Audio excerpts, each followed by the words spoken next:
Get your tickets and get loud for your Memphis Grizzlies when they face off against the Los Angeles Clippers at FedEx Forum tonight at 7 p.m. for Gospel Night. Enjoy a post-game concert with Jonathan Traylor and get ready for a star-studded show by securing your tickets at Grizzlies.com. Join the voice of the Tigers, Dave Woloshin, for Wolo and Friends. Weekday mornings from 10 to 11 here on Sports 56 and 98.5 FM.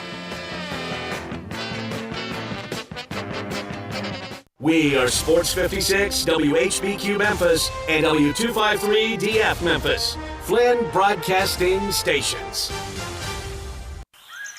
It's time to get up and get your day started. Morant. Oh! A jawbreaker! It's Sports 56 Mornings with Greg Gaston and Eli Savoy on Sports 56 and 98.5 FM. The first hour of Sports 56 Mornings is brought to you by East Memphis Ace Hardware at the corner of White Station and Quince. Now, here are your hosts, Greg and Eli.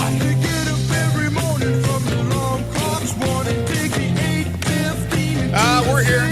We're ready to go. Hopefully you are ready to go as well. For those of you who are early risers like ourselves, it's Friday. Happy Friday to you. The weekend just about upon us, and lots going on, as it always seems to be. That's why we love sports so much. Always seems to be a busy time in the world of athletics, and we are here to talk about it on the program today. Greg Gaston, Eli Savoy, Zach Boyd with you on this Friday, February 23rd, 2024. We are in the Family Leisure Studios. Family Leisure, where family and fun come together. Their floor model sale. It's been going on for quite a while, but still great savings, amazing deals there. Special financing available. If you haven't been to Family Leisure, what are you waiting for? Maybe this weekend. 2120 Whitten Road, just north of I-40. And the first hour of the program is brought to you daily by East Memphis Ace Hardware. Looks like it's going to be a beautiful day and a very nice weekend weather-wise. It's 46, but it's going up to 66 today. Some patchy fog out there right now, so if you're getting ready to drive or you're driving right now, be careful. But 66 for a high today, sunshine. Tonight, clear skies with a low of 46. Then tomorrow, sunny and 58. Sunday, 71 degrees under partly sunny skies, and the temperature continues to move up after that. Monday and Tuesday, 73, 76 degrees here in Memphis. We got a busy show, as I mentioned. John Varlas, 7:25, his normal time slot. He'll be in studio. We'll talk to him about the high school basketball playoffs and other things. As always, we kind of throw around a bunch of different topics with John. At 8:25, it's the Memphis Tigers basketball report with Matt Dillon, Tigers radio analyst for Tigers basketball. Of course, the Tigers will play SMU on Sunday at 1 o'clock. The Tigers coming off one of their better performances, certainly of the last couple of months, the other night as they beat up on Charlotte. Now they get an Owls team that won last night by 10 over over SMU. So Florida Atlantic in on Sunday. We will discuss that with Matt Dillon. And then at 9:05, Ryan Miller will join us, good friend of the show. He's an assistant coach on that Creighton Blue Jays staff, along with another good buddy of the show, Derek Kellogg. And Creighton coming off that big win over UConn. They look really good. We'll talk to Ryan about that and all things college basketball. We'll have 10 in a row for you around 9:30. Got a great prize package, as we always do. Give you an opportunity to win that. Obviously, we are a show that loves to hear from you. Not in this first segment and not during segments with guests, but open segments. Love to hear from you. 360-8255, 901-360-8255. We'd like you to kind of stay on topic, but even if it's something off topic, like I said, always nice to converse with our listeners out there. 901-360-8255 on the Sports 56 listener lines. NBA, post-All-Star game portion of the schedule. I don't like to say the halfway point because we're well beyond that. So it's after the All-Star game. Games resumed last night. The Grizzlies will play tonight against the Clippers, who lost last night. We have an update on the Grizzlies walking wounded. Laird Veach in a story from the Daily Memphian that he could be in the mix for the AD job at Missouri, where he was in the mix just several years ago. We will talk about that and some other things on the docket today. Good morning. Good morning. Had a chance last night with my son to go see and listen to Cal Ripken Jr. at the Heindel Center in San Antonio. First time I've ever been down to, actually the first time I've ever been to Northwest Mississippi Community College, and I've been here since 95. And early days of Channel 2430, we would once in a while go down there and do something. I wouldn't go down. I'd send my weekend guy or a sports photographer. But it's a nice little campus, and the Heindel Center is really, really nice. I thought it would be. It was nice, and Cal Ripken was great. I mean, really, really good. I didn't know what to expect. I thought it would just maybe be shooting the breeze about some of the war stories of playing the game, and he did have a Q&A and did answer a bunch of people's questions. But he had almost I guess you would consider a PowerPoint presentation of success, not only for what he did in baseball, the Iron Man, Hall of Famer, but also for people in their daily lives, whatever their occupation may be, whatever their business may be. And it was a good crowd. I got a chance to meet a couple of folks who came up to me who won tickets through our station, and they were fantastic. They were appreciative. It was really nice to listen to a few of those folks talk with me about listening to our program and listening to our station. I always love to meet new people, especially those who are supporters of us. So thank you very much. I know Tyler was out there. I met him last night, met some other folks as well. Thank you very much for coming up to me and saying hello and showing your appreciation. But I hope you had a great time. I had a great time. He would be somebody I would recommend down the road if he does more of these. Maybe you're somewhere around the country and Cal Ripken Jr. happens to be speaking, to listen to that guy. Did he have anything to say about the current uniforms? No, but we did find out last night, and I'm not sure if this news has been out there. He is part of the new ownership group. Did you have any idea? New ownership group of the Orioles? I don't really know. I know some people involved. I don't really did a lot of research who was involved in that. Well, I didn't know, and it wasn't announced, I don't believe. And maybe it was in Baltimore locally. But Cal, when he retired, he got away from the Orioles. He would go to some games and do a few things, but he really wasn't involved that much with the Orioles. He became a businessman. He does so many things as far as philanthropy is concerned, and certainly out there to help young baseball players. And it was cool to see the entire Northwest Mississippi Community College baseball team. They were at the game. There was a lot of fathers' sons, grandfathers' fathers' sons, a lot of women there that were fans of Cal Ripken and the Orioles, and questions about the new team. But now he's more involved, obviously being a part owner of the team. So he's more involved, not day to day, but knowing the rosters and really knowing the players. He talked about today's game. He talked about players that he played with, players that he played against. Some great stories with Roger Clemens involved, with A-Rod involved, with Derek Jeter involved. But just tremendous. So I had a great time last night with my son. My son, who grew up here in Memphis for the most part, but was born in Salisbury, Maryland, was an Orioles fan. He moved here in 96. I was here in the end of 95. So he was born in 87. So he was about 9 years old, I think, or just about to turn 9. He was already an Orioles fan, even though he was a big fan of Paul Molitor. That was his favorite player. It was weird. It's kind of like with me. Rod Carew was my favorite player. I didn't play for the Phillies, but the Phillies, they were my favorite team. He loved Molitor, the Hall of Famer, but loved the Orioles. So he was certainly excited about being able to watch and listen to Cal and ask a question to Cal. So that was really cool.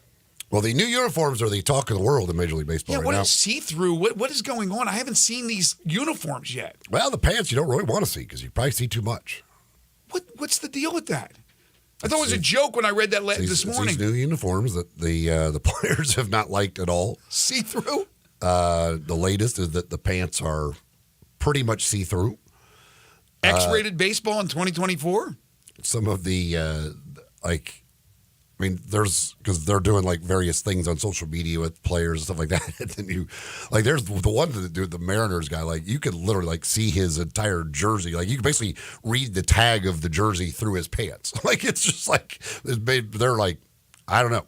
They're trying to make these lighter, these things are supposed to be lighter and all of that stuff. But apparently the pants, they've got a little too light. I don't know what's going on with Nike because and I don't know if Memphis has an issue, but like apparently there's some college teams who Nike did not have their jerseys and uniforms ready for the start of the season. I know Ole Miss is one of those, but like they didn't have jerseys ready for the start of the season. So what, did they pull out the old ones from last season? Yeah, like Ole Miss and Hawaii had to wear the same jersey every game, which they never do. They never ever repeat jerseys like that. But they don't. That's it. That's the only one they have. Like Nike didn't have jerseys ready. I don't know what the heck's going on. So their with student Nike. Managers had to go to wash these uniforms overnight? I guess they were the same thing every day. Oh my gosh! But I don't know. So I don't know what's going on with Nike and baseball uniforms. But the players are not happy in the major leagues. They don't like the look of the jersey. They think they look kind of cheap and everything else. And then the pants are, as they say, see-through, so they don't like them either. So the women love it. I don't know what the heck's going on. I don't know what they can do between. I mean, we got spring training games they're underway. Started, so yeah. I don't know what they can do and if they can get this all fixed and corrected, all of that stuff. Like, and apparently, like, I think they're short on the number of things. Like, some players have talked about they may have to go to like Dick's Sporting Goods to get like backup pants and stuff like that. I don't know what the heck's going on, but they need to get some stuff figured out. It's here. The season's here. Well, I saw a couple of headlines, but didn't really think too much of it, and I watched an inning or so of the Dodgers and the Padres, and it just didn't pop into my mind and didn't really notice the uniforms. I kind of watched it from afar, saw the Dodgers put up 1,000 runs without Shohei Ohtani, but yeah, that's interesting to say the least. So, and it's Nike and Fanatics. I don't know exactly how that all works or whatever, but it's an issue. Well, no issues with NBA uniforms, at least I don't think there are. NBA returned to action last night. The Grizzlies return to action tonight. Grizzlies at 20-36 will host the Los Angeles Clippers at 36-18. Clippers did play last night and lost to the Thunder 129-107 on the road in OKC. The Grizzlies actually won their last two games before the All-Star break. Now, the Grizzlies did announce yesterday medical updates for the walking wounded, in particular Desmond Bane and Marcus Smart. Bane, who sustained a grade 3 left ankle sprain during the January 12th game against the Clippers, was recently reevaluated according to this report and is progressing well. He is expected to return to play within the next 3 to 5 weeks. Now, 3 to 5 weeks, if it's the max, you're talking about beginning of April. There's not too many games left after that, but Bane, again, it says expected to return to play. Marcus Smart, who sustained a rupture of his joint? I think it was a joint rupture during the January 9th game against the Mavericks when his finger bent sideways, was recently reevaluated. It indicated that the injury is healing properly. He will wear a splint for another 3 weeks, at which time he will be reevaluated. We talked with Drew Hill yesterday from the Daily Memphian, and even though he didn't have this information out yet, we kind of speculated that, and I said, I think he said it first, you, I think, agreed as well, then more than likely, if it's one of the two, we're going to see Desmond Bane. So I have a feeling we'll see Desmond Bane towards the very end of the season, and we won't see Marcus Smart at all. I think in 3 weeks, they'll give us another update that he's still on the mend. I don't believe we'll see him the rest of the season. Yeah, I've never really thought we would see Marcus Smart again this year. 3 weeks is March 15th. I think that maybe there's an outside chance that you see both Smart and Bane play in those last 2 weeks of the season. Bane, if you go to the 5 weeks, that would be right at the end of March. There's from the 5 week point on, there would be about 9 or 10 games left. Included there would be a couple of back-to-backs. So I'm guessing they stretch Bane out towards the 5 week point of that update. And then he probably plays a few of those last 9 or 10 games. Maybe Smart plays a few of those as well. Maybe Brandon Clark plays a few of those. Like they may try of the last couple weeks just have a few games to let those guys get back out there and get a little run in. But certainly with Clark, Smart, I don't necessarily expect that. And with Clark, I would guess they would want to do that as long as he is fully healthy and ready to go. And the same thing with Bain. And Bain, again, with a ankle injury, basically a sprained ankle, you would think that his happened on January? Yeah, I said it. What was 12th? Yes. So that would be, it's early April. Almost 2 full months? Right, but it's early April would be the projection of him coming back. If it goes March 30th is 5 weeks. That's right. Well, again, just about early April. So it would be, you're talking a month and a half. Actually, spring. 2 months. That'd be for two spring. That'd be 2.5 months for an ankle sprain. So I would think that he would be fully ready to go at that point. The Grizzlies are personally setting back the progress of modern medicine back to the medieval times, because with the Grizzlies' injuries, it's like splinter out 3 months. And if you go with the 3-week thing, then you're at, again, March 15th, so then you're talking, that'd still be 2 months. And again, I would think that he's probably ready to go there. Mike, we may get an update in 3 weeks that says he's ready to go, but then there will be the ramping up of conditioning. And so I would guess that he probably, the first you would see him back on the court for actually playing in games would probably be somewhere around that end of the month. And then you got about 10 games left. Not going to play the back-to-back, so plays probably, and I'm sure probably may sit another game or two, so probably plays 6 or 7 games at the very end of the season. I would bet money right now that Marcus Smart does not play another game.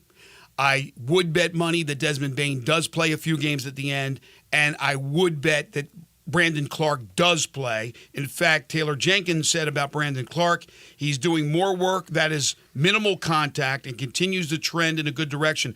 The hope continues to be he will play before the end of the season. I just think that that's what they want to do, have him play a couple of games, get him into game action or get some game action before, again, the long summer drought where you're not playing anything but pickups and working out and doing things on your own before you come back for camp and then the start of the 24-25 season. So that would be my guess, that they are really hoping to get Clark in a few games, that Bain will play probably somewhat in the neighborhood of late March, early April, and play a few games, like you said, not play back-to-backs and things of that nature.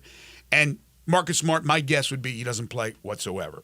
Last night, I mentioned the Clippers lose, so they come in back-to-back games for the Clippers as they will play the Grizzlies tonight. Last night, elsewhere, aside from the Clippers loss to Oklahoma City, the Lakers were without LeBron James. They went to Golden State. The Warriors, 128-110 winners. Golden State started to find their way the last week or so, week, 10 days before the All-Star break. And now I think they are – I didn't think they were going to make the play-in. I think now they're going to absolutely make the play-in. In fact, good chance they could probably finish ahead of the Lakers. Right now they're a half a game behind the Lakers in 10th. I think they'll probably end up finishing 9th. If you look at the standings now, Utah has dropped 3.5 behind Golden State, and Houston got off to that great start. They're 4.5 behind Golden State. So I think I know there's a ways to go here, but less than 30 games. I think you probably have your 10 in both leagues, to be honest with you. Yeah, I mean, with the both conferences, I should Jazz say. Going on a losing streak, I mean, it's separating itself out. And I don't know, part of that is the fact that I'm not real sure how motivated any of those teams are that are currently out of the play-in right. to actually get into the play-in. Mm-hmm. So it's looking like, especially in the West, those 10 teams will probably be the 10. Now, there's some interesting races. That race in the middle of the West is very interesting when you Dallas now won their 7th in a row. New Orleans has won 4 in a row. So you've got the Pelicans a game ahead of Dallas and Phoenix. Sacramento's a half game behind them. So that separation there between who gets the 5 and the 6 and who has to play in the play-in, and 7-8 will be an interesting race the rest of the way. And then at the top, there's still a race to be had to determine 1, 2, and 3, and 4, and all that stuff. So there's some interesting races, but yet it's probably going to be those 10 teams that are the 10 that are in the West. Denver comes out of the chute last night, beats up on Washington, 130-110. Nikola Jokic, 21 points, 19 rebounds, 15 assists, a perfect 10 for 10 from the field. It's a pretty good night at the office. Yeah, and he now has a triple-double against every team in the league other than his own. So he joins LeBron and Russell Westbrook, and that's it. I believe Maurice Stokes is on that list. Really? I believe that's what. Okay, I didn't see that in the story, but man, that's wild. If it's Maurice Spates, the former Grizzly with Maurice LeBron Stokes. Oh, Maurice Stokes. Maurice Spates, come on. I know. I was like, what? What? I don't know. I was like, Maurice Spates. That's why I was Spates shocked. has probably 0 career triple doubles. Oh, so you're going back, Maurice Stokes. Okay. No, I don't know. I comprehended Maurice Spates. I'm like, what? Maurice Stokes, yeah, that's a little bit back in time, so I didn't see him in the story. Also last night, you had the Mavericks beat the Suns, 123-113. Doncic at 41 and 11 assists. Kyrie Irving at 29 points. So the two combined for 70. Statement win for the Mavs. I still don't like them overall, but I do like the moves that they made to go out there and get a couple of bigs that they got. They got P.J. Washington, and then they also got, remind me, they went out and got the 2 moves before the trade deadline to get bigs. I mean, legitimate bigs. Gosh, who's the other guy they got? I'm going to have to open up this box score here. But Dallas gets the win last night as the 2 stars combined for 70 points. Also last night, New Orleans over Houston, 127-105. That's a team that I think you really got to keep an eye on if they're healthy. I mean, Zion's been healthy throughout most of this year, which is hard to believe, but he has been, and they are a very dangerous team with the players they have, a nice combination of older players and younger players. Sacramento beat San Antonio 127-122. Again, another one of those really good young teams. Over in the East, it was Boston throttling Chicago 129-112. Boston continues to set the pace in the Eastern Conference. Dallas got, let me see. Gafford? Is that? That's it. Yeah, Daniel Gafford, they got him, who's a legitimate big. And then they have also acquired P.J. Washington. And therefore, Powell, who's more of a power forward, doesn't have to be the center.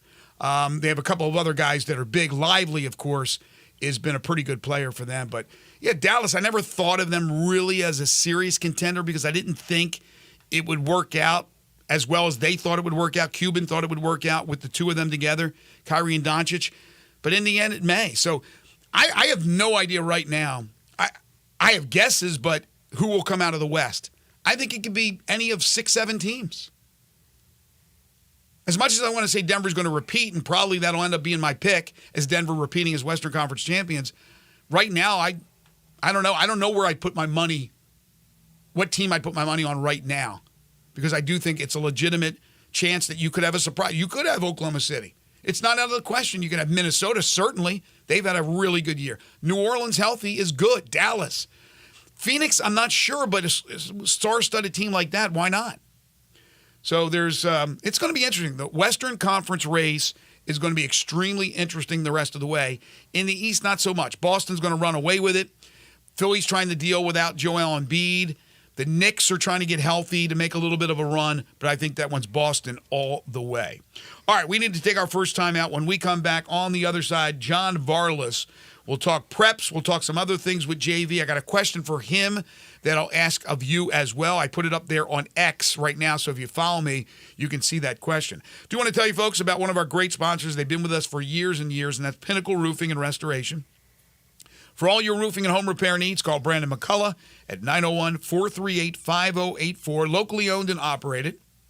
They will work with your insurance company. They'll work out of pocket. They do have different plans and options from a financing standpoint to help you out. And case you can't afford a new roof, well, you probably can't afford not to get the new roof, if you know what I mean. So you're going to need financing. They have a 6, 12, even an 18-month same as cash option. They're part of the Roofs for Troops program. Any veteran, active, or retired, you get a $250 rebate on the purchase of a new roof. The phone number to call, 901-438-5084, or go online to newroofmemphis.com. They do residential and commercial roofing. So business owners, property managers out there, if you have a leak or any other roofing problem, call Brandon today. They'll come out and do a free roof inspection. They're licensed, bonded, and insured, and a member of the Better Business Bureau. You get a 5-year labor warranty on the purchase of a new roof, and all their work is satisfaction guaranteed, such as carpentry work, exterior painting. They can replace gutters, put up fencing and siding, install shingles, rotten wood repair. Pinnacle Roofing and Restoration, quality work at a very reasonable price. So if you need anything fixed, you can't do it yourself, call the experts at Pinnacle Roofing and Restoration. Call Brandon at 901-438-5084 or online at newroofmemphis.com. When we come back, JV, John Varlas, this is Sports 56 Mornings with Greg and Eli on Real Sports Talk, Sports 56 and 98.5 FM. We are Real Sports Talk.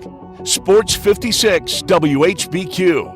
Available on your radio dial at 560 AM and 98.5 FM, as well as around the world online at sports56whbq.com. Take us with you everywhere by downloading the Sports 56 app. And at home, just say, Alexa, play Sports 56.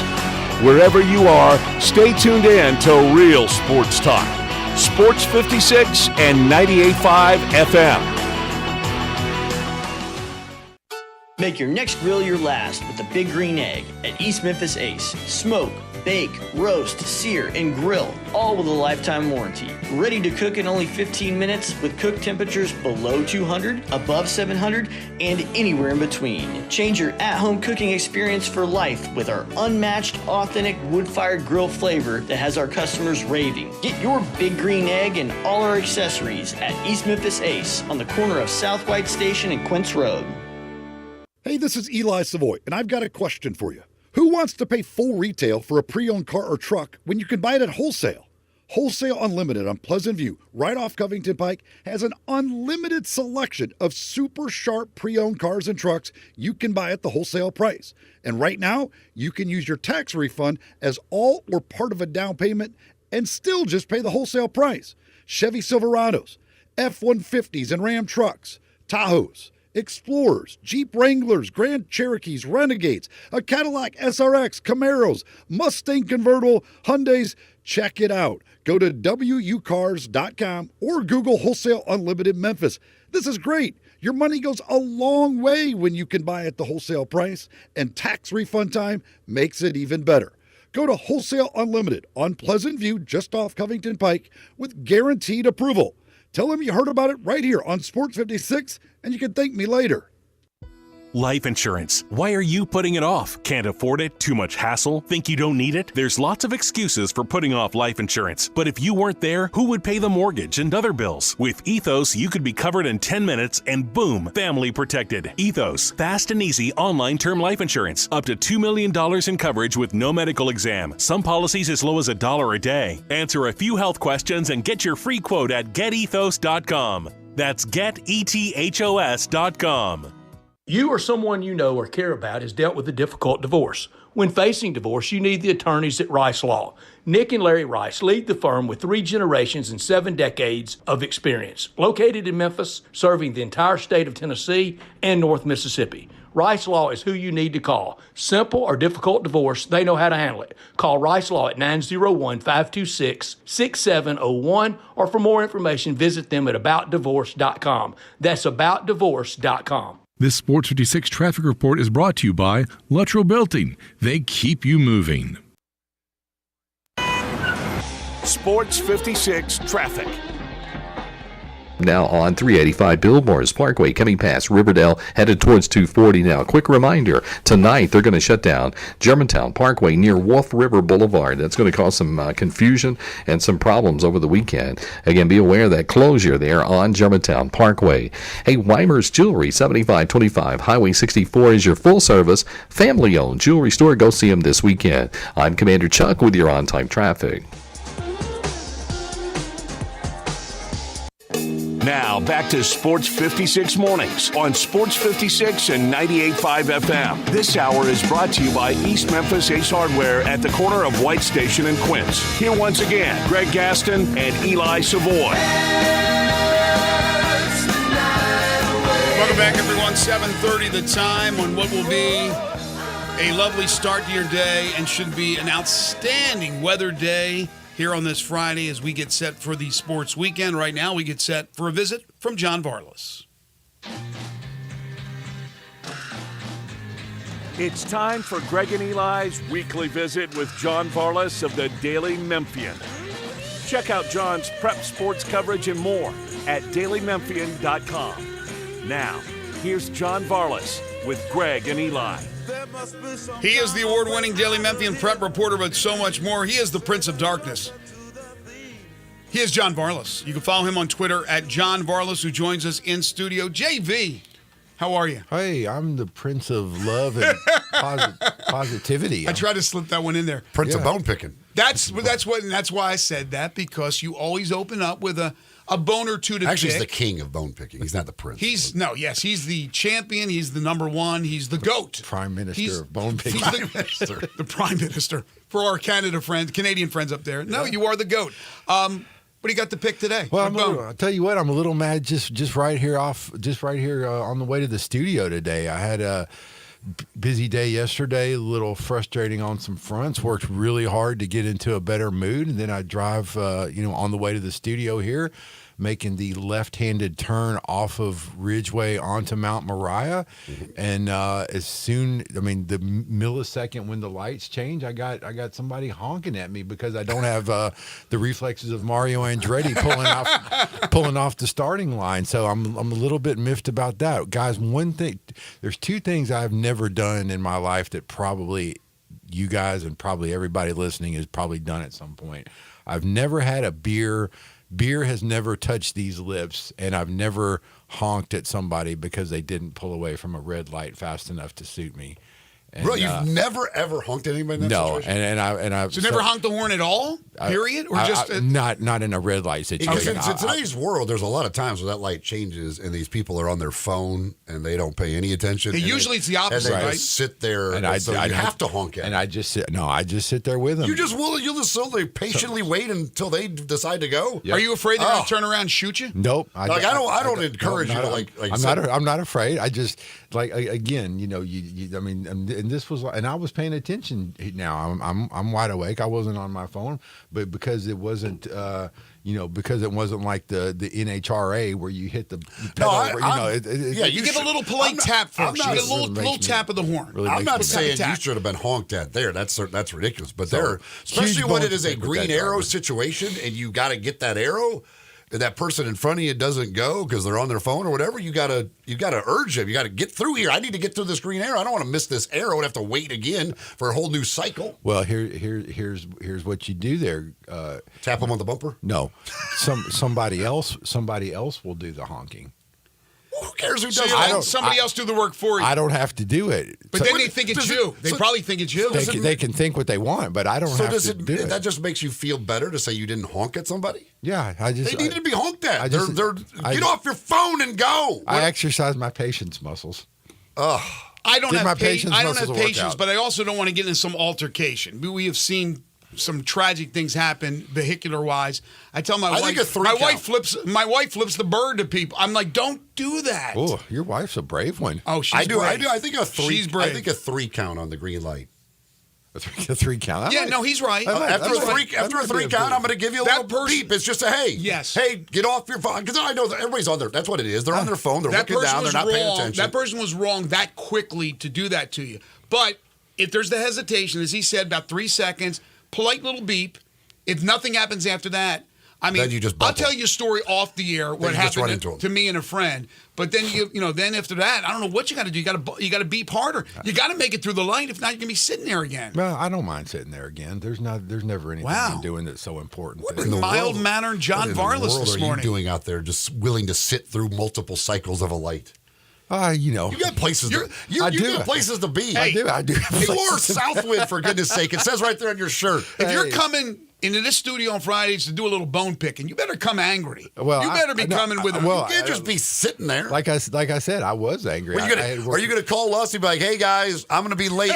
This guy in front of me, we've now the fifth cycle through the light. He still hasn't moved, but I'm not willing to honk at him. So we're going to see how long I have to sit here today before this guy finally moves. Well, now here's my workaround with that, Eli. I always give myself ample time wherever I'm going, so that's usually not a problem. I'm one of the people. I'm in the camp where, if you tell me to be here at 2:00, if I'm here at 2:00, I consider myself late. I'm with you. I show up at 1:45 or 10 to 2. I'm punctual just as a force of habit. But some things happen. So you get into traffic and all, and then you're late, and then you're sitting at a light, and you're really, really late. And anyway, I was in a grumpy mood, but now you guys have helped me move past that. Good, thank you. We get it. The Friday. honking of the horn alleviates some of that grumpiness. I think it gets it out. You're like, whoo, that feels better. That's just not me. Because I know inside you're cussing that person. You're like, get out of my way. I don't know about John. You are. I know you are. No, the horn gets that anger out. John's a lover, not a fighter. I'm not. I'm not cussing. I'm really not. I'm just like, let's go. You're making you angry. You're getting angry. Yeah, but I don't express. I don't express my anger. The horn is the expression of the anger. A little bit. The horn is the expression of the anger. That's what I'm saying. You got to let it out. That is your letting it out moment. And admittedly, the fact that I'm not expressing my anger could lead to a deeper problem and longer conversations, which we don't have time Usually for. it's a three count beep of the horn, and then I scream in the cards. But if I'm by myself too, I'm with him. Get out of the way! I am with him. Get off your phone. Now I'll tell you and this. then I feel great because I'm moving and we're all good. I'll tell you this. Now it's been a while since I've driven in New York, and so maybe it's changed with younger people on the phones, and not just younger people, older people, but a lot of people doing other things. But man, in New York, if you aren't ready to go when that thing turns green, man, they're going to beep. They're going to come right up to your bumper. I mean, you got to be ready. Here, he's right. Like 90% of the time, people aren't ready to go. I can't. Because they're on their phones. They're texting. I really can't imagine driving in New York at this stage in my life, honestly. I can't imagine ever doing it. Oh, no, driving in New York. In New York, you have to be. Here's what I always say. In New York, you have to be on the offense. In Memphis, you have to be on the defense with a head on your swivel. You have to be looking around for idiots. That's a good way to put it. There's idiots coming everywhere, but in New York, you have to keep up. You have to keep up with the leading running backs in the country. So you're on the offense. That's a good rule of thumb for everything. Honestly, keep your head on a swivel. All right, my friend. Busy time. So where are we with the high school basketball playoffs? Well, for the private schools, we are technically in the state tournament. The way they do it is the round of 8 games for the state tournament are played on campus sites, and they only bring the final 4 teams to Cookeville, which will be next week. The final 4 in Cookeville for D1, D2A, and D2AA. Whereas as opposed to in the public schools, they bring the final 8 to Murfreesboro. So we're technically in the state tournament. On the private schools, several games in town tonight and tomorrow. Tonight it's girls play. Briarcrest girls will be at home. If they win, they will advance to Cookeville. And Hutchinson girls right down the street here, which probably the best overall team in our area this season. They've only lost 2 games on the year. They're on a tremendous winning streak. Really, really good team. They're playing at home as well. And if they win, they will advance to state. Confusing but really kind of fun, cool thing about Hutchinson, their coach is named Thomas Jones. One of the assistant coaches is also named Jones. 3 of their best 4 players are named Jones, and none of those people are related. What? At least to my knowledge. So, from an announcer standpoint, Eli, how confusing would that be?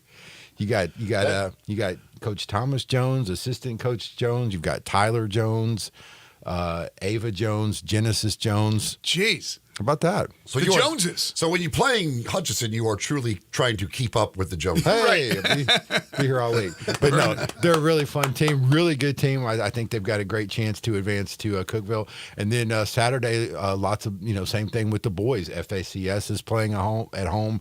Really good FACS team. If they win, I really think they have a chance to do some damage. Is that D. Wilkes' team? That's D. Wilkes' team. Cello Jackson, MJ Hayes, those guys. Jacob Walker, really, really good team. I mean, that starting five is about as good as any starting five in the city, despite the fact that it's a small private school. Christian Brothers will be at home. They're playing Brentwood Academy with Tyler Tanner, the Mr. Basketball finalist and the Vanderbilt signee. So if you're a Vanderbilt fan and you want to check out Tyler Tanner, 2:30 tomorrow at Christian Brothers. And then the big one tomorrow, ECS is also playing at home. They have a chance to advance in Coach Tim Wise' first season.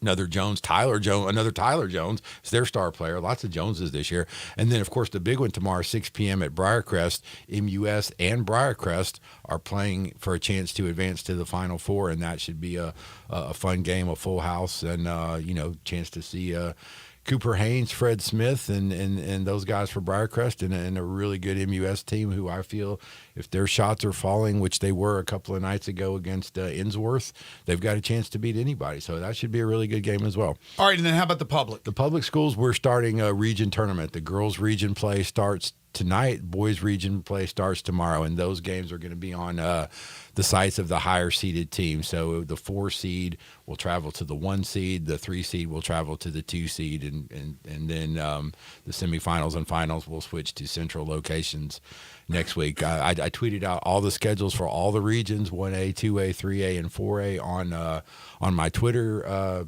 page last night at John Varlas, so you can check that out and see all the matchups.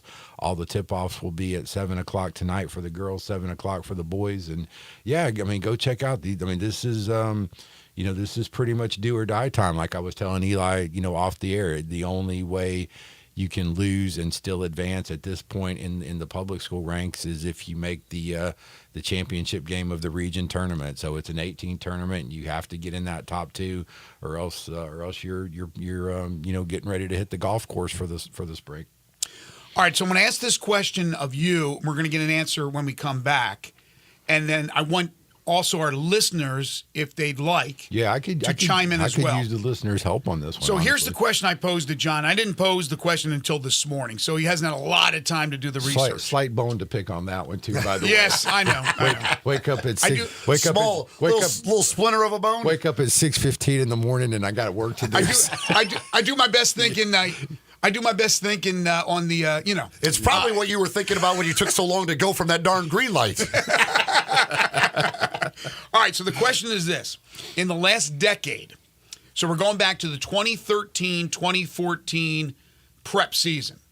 From that point to now, who are the 5 best boys basketball players that have come from Memphis? Now, they don't have to have been or haven't had to been born in Memphis. So that proper English. So that would be your caveat for including James Wiseman and Musa Cisse on there, right? Okay, so you're right. So they don't have to not have been born in Memphis. They've only had to have played 1 season. If they play 2, 3, 4, it doesn't matter. So from 2013-14 all the way to now, 5 best boys basketball players that have played here in Memphis. Give me an answer, folks. I'd love to hear from you. 360-8255. Just text in, write your 5 down. We'll get John's thoughts when we come back. This time of our program is brought to you by East Memphis Ace Hardware, corner of White Station and Quince is where you'll find them. It's where you'll find everything you need to get all those projects done around the house. Springtime is just around the corner. We've got some great weather coming up. I know a lot of folks will be getting ready to do some projects in and outside the house. Well, go see the folks at East Memphis Ace Hardware for all of those supplies. Not only do they have all the supplies, they've got a great staff to help you find it as well. We're also getting into grilling season. Of course, they're a platinum dealer of the Big Green Egg with all the different sizes of the egg, plus all the egg accessories as well. You'll find it all at East Memphis Ace Hardware, corner of White Station and Quince. You're tuned in to Sports 56 Mornings with Greg and Eli on Real Sports Talk, Sports 56 and 98.5 FM. Add a little fun to your lunch break. Join Johnny Radio for Sports 56 Happy Hour from 11 to 1 every weekday on Sports 56 and 98.5 FM. I'm Gary York. I'm the service director at Lexus of Memphis. Our service department wants to be more than just a place where you get your oil changed. We do glass repair, windshield replacement, recalibration of your camera and sonar systems, even wheel repair, tire replacement, all the things you would expect from a luxury automotive dealer. Please check out our website. You can schedule your appointment, check out our specials, hours of operation, or if you'd like to do it in person, please reach out to one of our associates at 901-271-5199. For more than half a century, contractors and trade professionals have relied on WeatherGuard for heavy-duty truck and van storage equipment, not just to protect their valuable tools, but to protect their professional reputations. For pros, the WeatherGuard badge makes a statement about what drives them. It says, "Bring it on. Been there. Done that. We've got your back," without saying a word. And the folks at WeatherGuard, they're just as driven as the hardworking pros they serve. See what it means to be driven at weatherguard.com. When you're hunting for small game or big game or thinking of selling your home, think about Sheldon Rosengarten and you Mallory. That's right, Sheldon. We're with Mark Spensdorf Realtors, and while I'm often successful when I go hunting, I heard you're such a lousy golfer they've banned you from some courses. Very funny, you. I may be a horrible golfer, but I have a highly successful strategic marketing program with the famous Shellbucks option that takes up most of my practice time. My clients would much rather see me sell their home than hit a hole-in-one. Sheldon, you're normally about 5 strokes away from a hole-in-one. That's on a par 3. Yeah. Remember, don't tee off with any agent. Talk to 2 or 3 and let you, Mallory, and me be one of them. Remember what people often say, when you want the job done, call Sheldon. And Mallory Moves Memphis. That's Sheldon Rosengarten and you, Mallory, at 682-1868 or memphisrelocate.com. Do it now, 682-1868 or memphisrelocate.com. It's leap year, so jump into big savings at Gossett Kia on the Pike. New 2024 Kia Forte LXS gets 41 MPG, $239 a month, $27.99 due at signing. How about 7-passenger seating? Get 2023 Kia Sorento LX, $319 a month, $34.99 due at signing. 2024 Kia Telluride LX, $459 a month, $34.99 due at signing. All 36-month lease, and don't forget, every Gossett Kia comes with a 10-year, 100,000-mile powertrain limited warranty. So call Bobby J to put you in a new Kia today. That's Gossett Kia, 1900 Covington Pike, or online anytime at KiaCovingtonPike.com. If you want it, we got it at Gossett Motor Cars. All 650 acquisition fee. Forte RE722-812, MSRP 21,590. Sorrento PG 242710, MSRP 33010. Telluride RG 462-822, MSRP 38705. Includes all rebates and incentives. Must finance through Hyundai. Excludes tax, title, and license. See dealer for complete details. Offer valid through 2/29/24 with approved credit. Dealer stock only.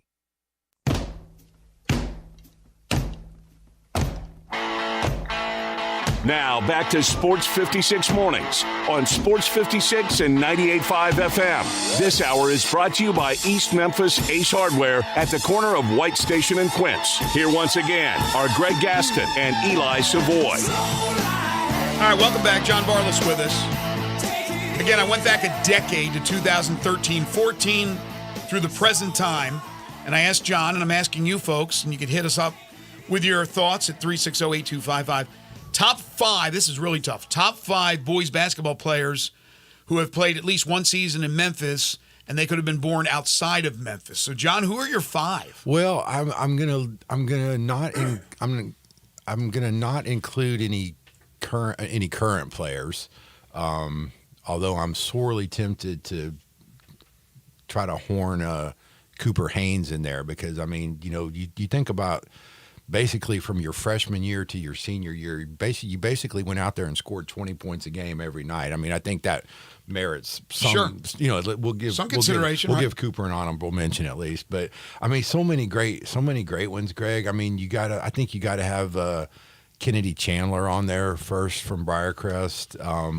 Just a great high school point guard. Pretty much. Pretty much unstoppable in high school when he wanted to get his points and get to the rim. Just really, really talented, Mr. Basketball winner.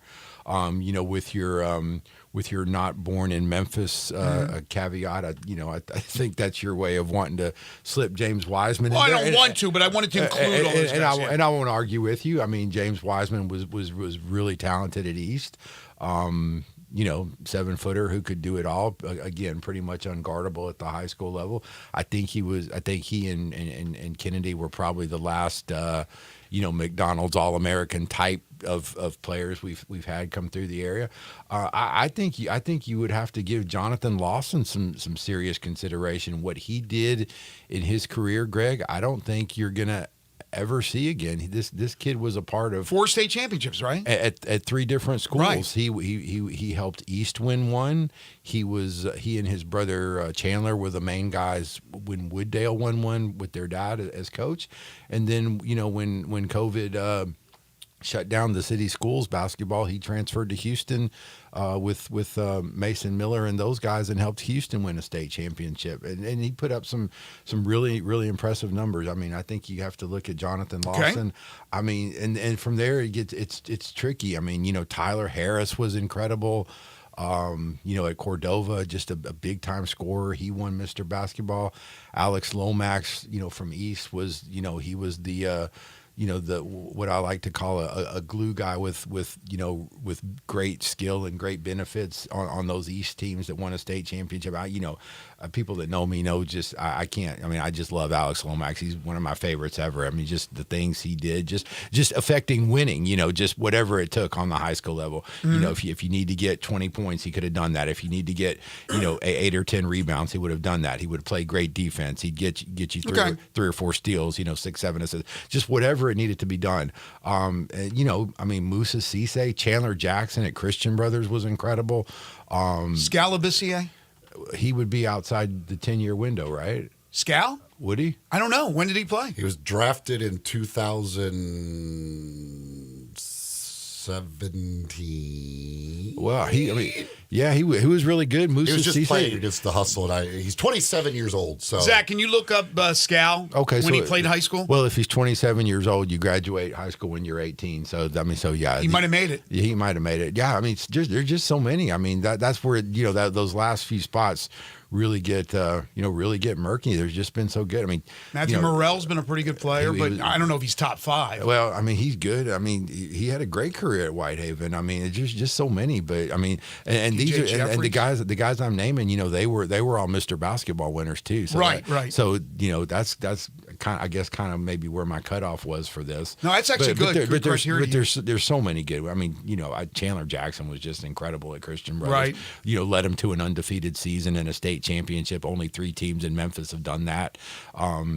It's just so many. But Joe Jackson would not qualify. He would not qualify. He'd be outside the window. Yeah, he was playing college. His final year at Memphis was 2013. I think Austin Nichols would be slightly outside that window. He was incredible at Briarcrest. I mean, I think guys like Nick King, Martavius Newby, they might fall just outside that window. I mean, really. Give me the guys inside the window. Really good players. Well, I did. I've given you about 6 or 7. So which are your 5, though? I asked you for 5. So which ones you're going to? I gave you a bench.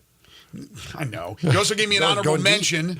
You're also not beeping your horn. All right. I guess if we have to go with 5, we'll go with Kennedy Chandler. We'll go with Tyler Harris. We'll go with Alex Lomax, Wiseman, and I guess Jonathan Lawson. We won't get any rebounds, but we'll small backcourt. You're not going with Scal. You're not going with Scal. 3 small guys. We're going to count on James to get all the rebounds, but we got some good scoring. We got some guys that'll get after you on defense. Lawson will shoot some threes for us. We'll be okay. So Scal doesn't make your 5. Cisse doesn't make your 5. I mean, it's I know. I'm just double tough. checking. I mean, Cisse was awesome in high school. He really was, and he helped Lausanne win a state championship. The dude was incredible. Remember when we had him on the air, Eli? And we had Coach on the air, and I mean, Coach talked like he was going to be the greatest player ever to play the game. And he obviously bounced around Memphis to Oklahoma State to Ole Miss. Yeah, I mean, it's tough projecting. I mean, and he played. He played in that smaller private school division. Where you just never see.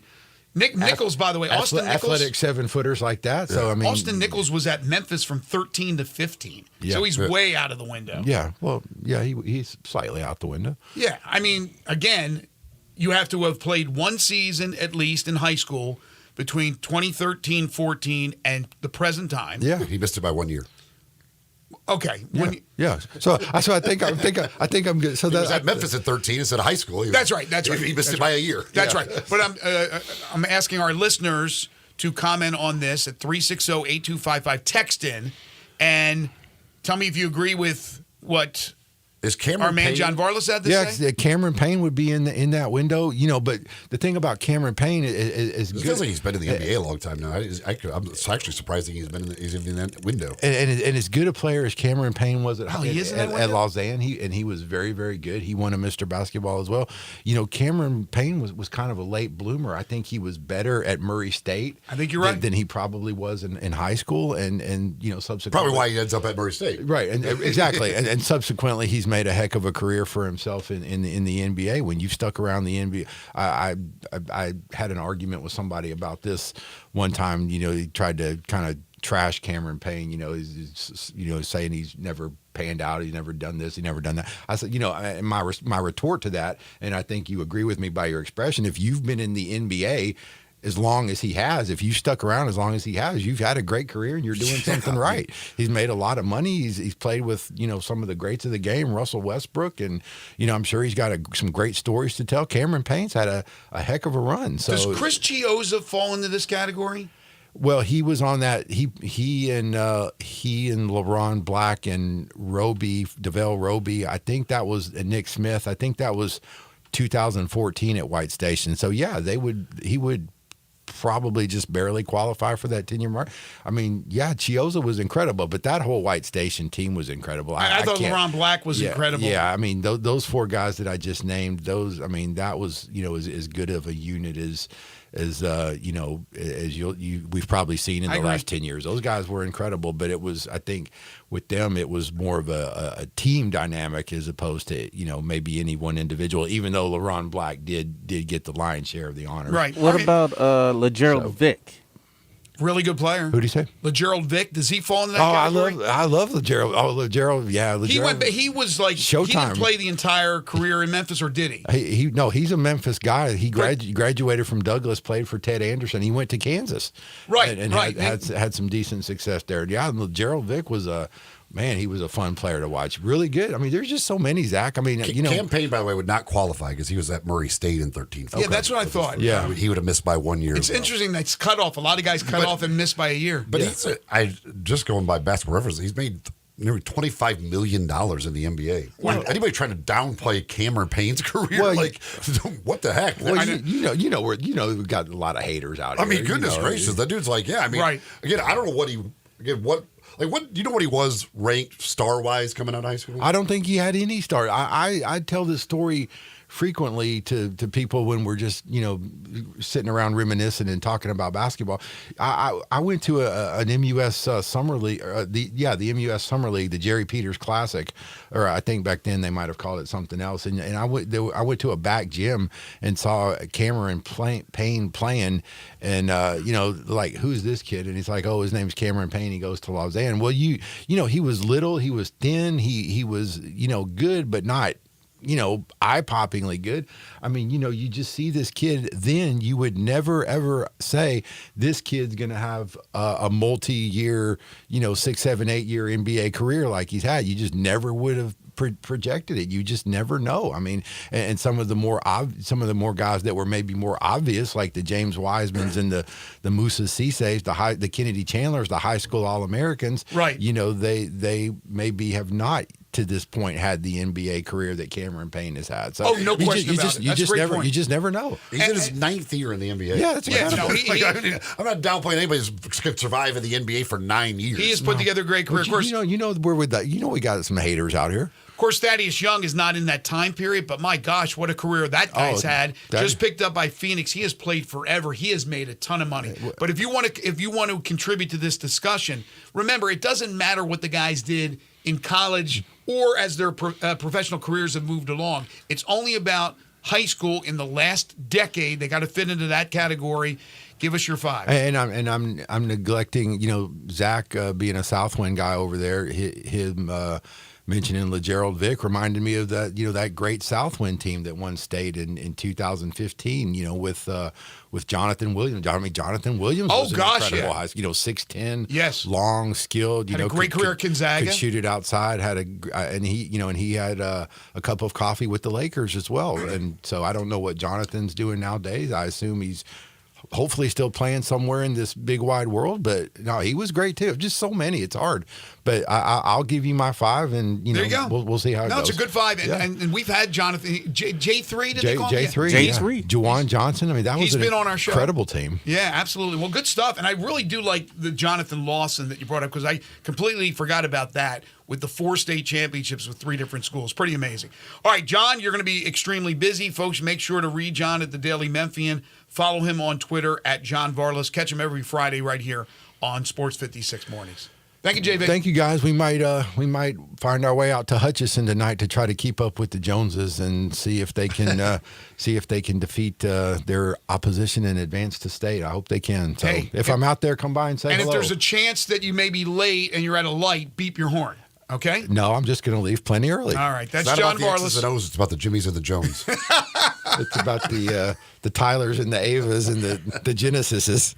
We'll take a break, come back. Hour number 2 is on the way. This is Sports 56 Mornings with Greg and Eli on Real Sports Talk, Sports 56 and 98.5 FM.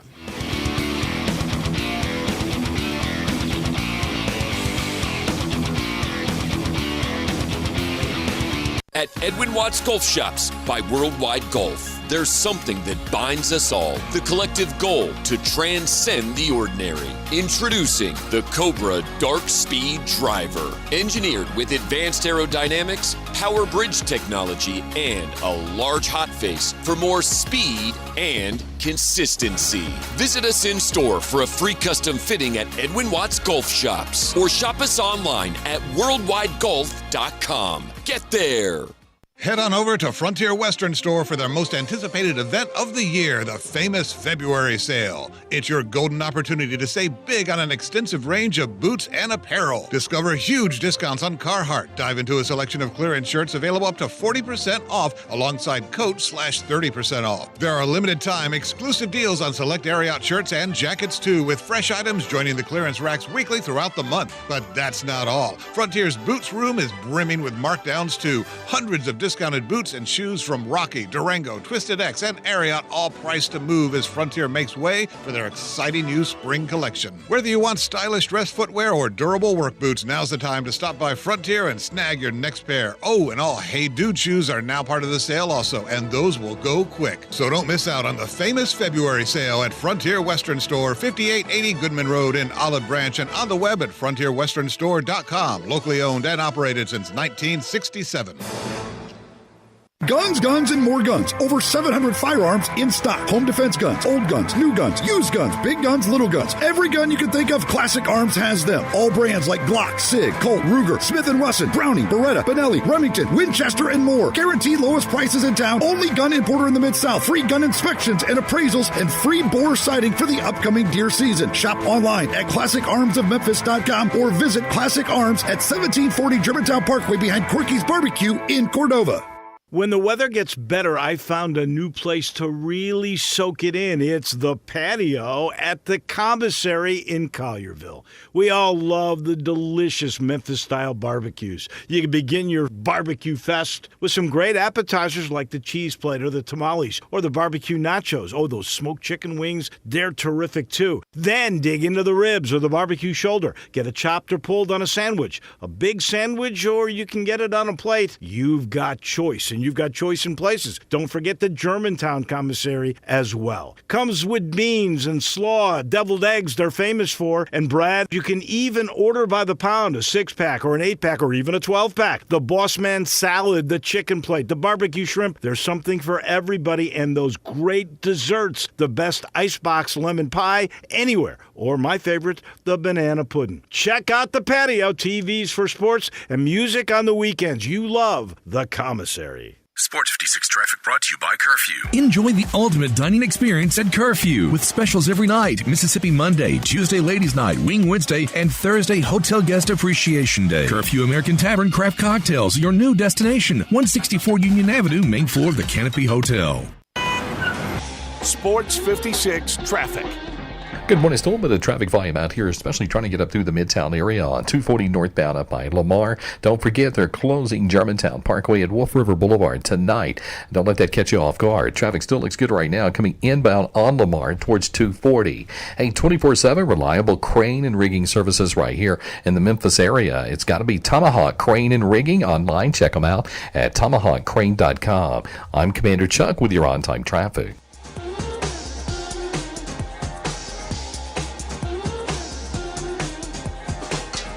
We are Sports 56, WHBQ Memphis, and W253DF Memphis, Flynn Broadcasting Stations. Now back to Sports 56 Mornings on Sports 56 and 98.5 FM. This hour is brought to you by James Gaddis Jewelers. Diamonds are forever. Woo! Here once again, Greg Gaston and Eli Savoy. Welcome back, everyone. 8:04 the time. Happy Friday to you. Greg Gaston, Eli Savoy, Zach Boyd with you from the Family Leisure Studios. Their floor model sale continues. Check them out this weekend or whenever you get a chance. 2120 Witten Road, just north of I-40. Special financing always available at Family Leisure. I believe most of the fog is lifted. We're looking at 49 degrees, but on the way up to 66. Brilliant sunshine today. Should be beautiful out there. A lot of college baseball being played in the area, including the University of Memphis today against Bowling Green.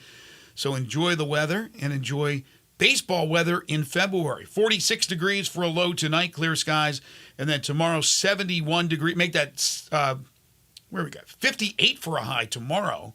That changed. And then 71 for a high on Sunday. But sunshine tomorrow will continue. Partly sunny on Sunday, and then Monday and Tuesday, temperatures soaring up to 73 and then 76 degrees, respectively. Coming up on the program in hour number 2, a little bit later on, Matt Dillon will join us with the Tiger Basketball Report. The second hour of the program brought to you by James Gaddis Jewelers. They are your family's jeweler at 4900 Poplar between Mendenhall and St. Nick, and on the web at gaddisjewelers.com. And every Monday and Friday, they bring you the Memphis Sports Fact. Did you know Memphis Tigers walk-on point guard Joe Cooper, who has been written about a lot here by, I think, writers at the CA, the Daily Memphian, maybe becoming a phenomenon here to the fan base of the Memphis Tigers. Joe is one of 7 siblings and is the son of former Tiger standout Rodney Newsom. Some of you knew that. Some of you did not know that, I guarantee you. I was a little surprised, but I knew that Rodney had a son, Joe Cooper, that played at Northwest Mississippi and now is at the University of Memphis. But again, for some, it's like, wow, that's Rodney Newsom's kid? Rodney Newsom was a former Memphis Tiger standout from 1992 to 1996. During his freshman year in 92-93, he averaged 6.3 points per game. The team's leading scorer was a guy named Anthony Penny Hardaway, who averaged 22.8 points per game. So now, Joe Cooper, Rodney's son, playing for one Penny Hardaway. James Gaddis Jewelers, 4900 Poplar between Mendenhall and St. Nick, on the web at gaddisjewelers.com. We talked earlier about the Grizzlies and the injury updates that they sent out yesterday on Marcus Smart and Desmond Bane. Ron texts in, says, it doesn't take 2 months to get over a sprained ankle, maybe a month. In most cases, yes. And if the Grizzlies were actually playing for something, there's probably a pretty good chance that Desmond Bane would be playing right now, but they're not really playing for anything.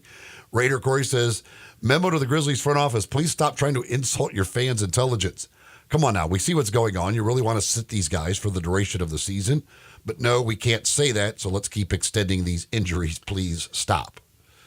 Now, part of that, too, I think, like with the NBA, it's better to just say, hey, they're not fully healthy yet, because then you don't have to worry about any of the resting healthy players stuff. You just say that these guys are still hurt, and we will reevaluate them at some point in the future and decide when they can play. Right, but if anybody, to Corey's point, anybody believes that, yeah, really, the doctor looked at that and goes 3 to 5 weeks. They could have said 1 to 2 weeks. They could have said 2 to 3 weeks. It's a sprain. Yes, some sprains are worse than others. I understand that. But they are going to be very, very cautious.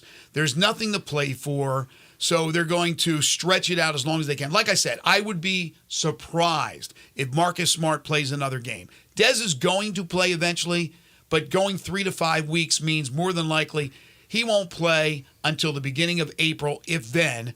And then with Brandon Clark, I think they absolutely want to get him a little bit of playing time because of the rust of not having played a game in so long.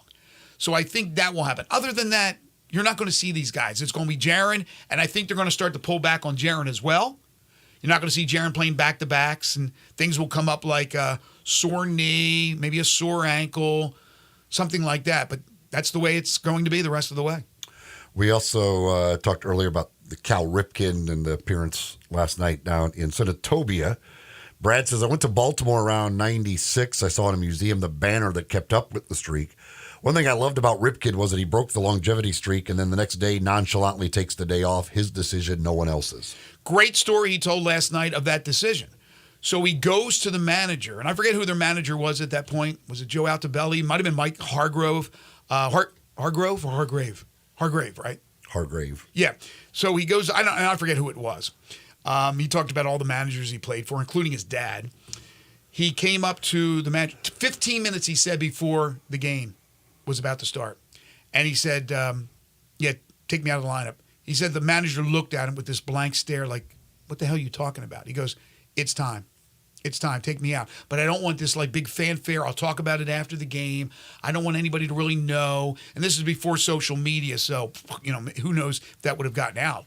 But he goes to Ryan. Remember Ryan Miner? I think he played at Texas. I'm not sure. Ryan Miner was the next coming of the third baseman for the Orioles. It never really panned out. But Ryan Miner was a shortstop / third baseman. So Cal said to Miner, you're in the starting lineup. And so they start the game. They go out. They're playing at home. He wanted to do this at home. So they run out to the field, and Miner doesn't run out. He goes, what are you doing? He goes, you're pulling my leg, because he's a rookie, I think, at this point. And so he's, no, this is true. You're in the lineup. Look, you're in. So then he runs out on the field. And then the buzz starts, and Cal says that they were playing the Yankees, he said.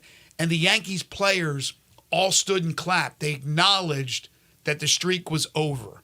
And then the fans caught wind after that, and they realized that they were seeing the history of Cal Ripken's streak coming to an end, because Cal said, it's time. He called his shots. There's not too many players that I could think of that call their shots. There's the LeBron James of the world and other guys of superstardom. Cal Ripken Jr. called with respect for every manager he played for. Just an incredible night. Incredible night. All right, so I wanted to bring up this story that was in the Daily Memphian yesterday, written by, let me see where the story is, first of all. Tim Buckley wrote the story, but, okay, it's about Laird Veatch. So Laird, friend of the show, the athletics director of the University of Memphis, this is according to the DM, and I'm reading straight off their story, has been prominently mentioned in multiple media reports as a candidate for the vacant AD position at SEC member Missouri. Veatch was among the top contenders for the job when it was last open in 2021. It went to Desiree Reed-Francois, who is now leaving Missouri to take over at Arizona. Veatch, who's been with Memphis since 2019, has strong ties with Missouri. I think a lot of you know that he became the assistant athletic director for development in 2000.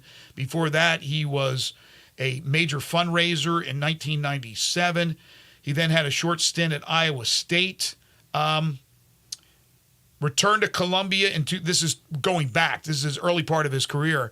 He had a stint at Iowa State, then went to Columbia in 2003 to work for Learfield Sports as the general manager of Mizzou Sports Properties. So he has had a couple of different occasions where he has worked either directly or indirectly with Missouri.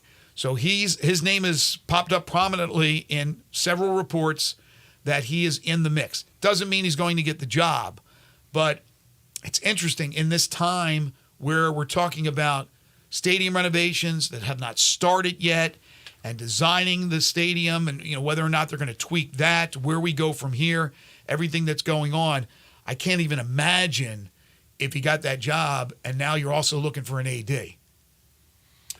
Yeah, it would not be ideal timing from a university perspective if he were to leave, but certainly, yes, it makes sense for him to be in that mix for the Missouri job, and certainly would make sense for him. to go to an SEC school. And so, yeah, I mean, we'll see what happens if he does end up getting that job, and then what direction the University of Memphis would go. But yeah, it's that would be the less than ideal timing from a University of Memphis perspective. Right, but such a terrific guy, and if it happens, then I wish him the best, because he certainly is qualified for that job. But for selfish reasons, I hope he stays here in Memphis, because I think he's done a bang-up job. We were talking about the 5 best high school players to have played in Memphis since the 2013-14 season. I go back to 2013-14 because it's a nice even 10 years. But if these players have already started their collegiate career or used up their high school eligibility, and that happened before the 13-14 season, they're not eligible to be in your top 5, so don't include those players. But if you want to participate, hit us up at 360-8255. Who are the best? They could have been born somewhere else, like a James Wiseman, and you can include them. They could have played one season here in high school. We know that Kennedy Chandler played at Briarcrest and then moved on to IMG?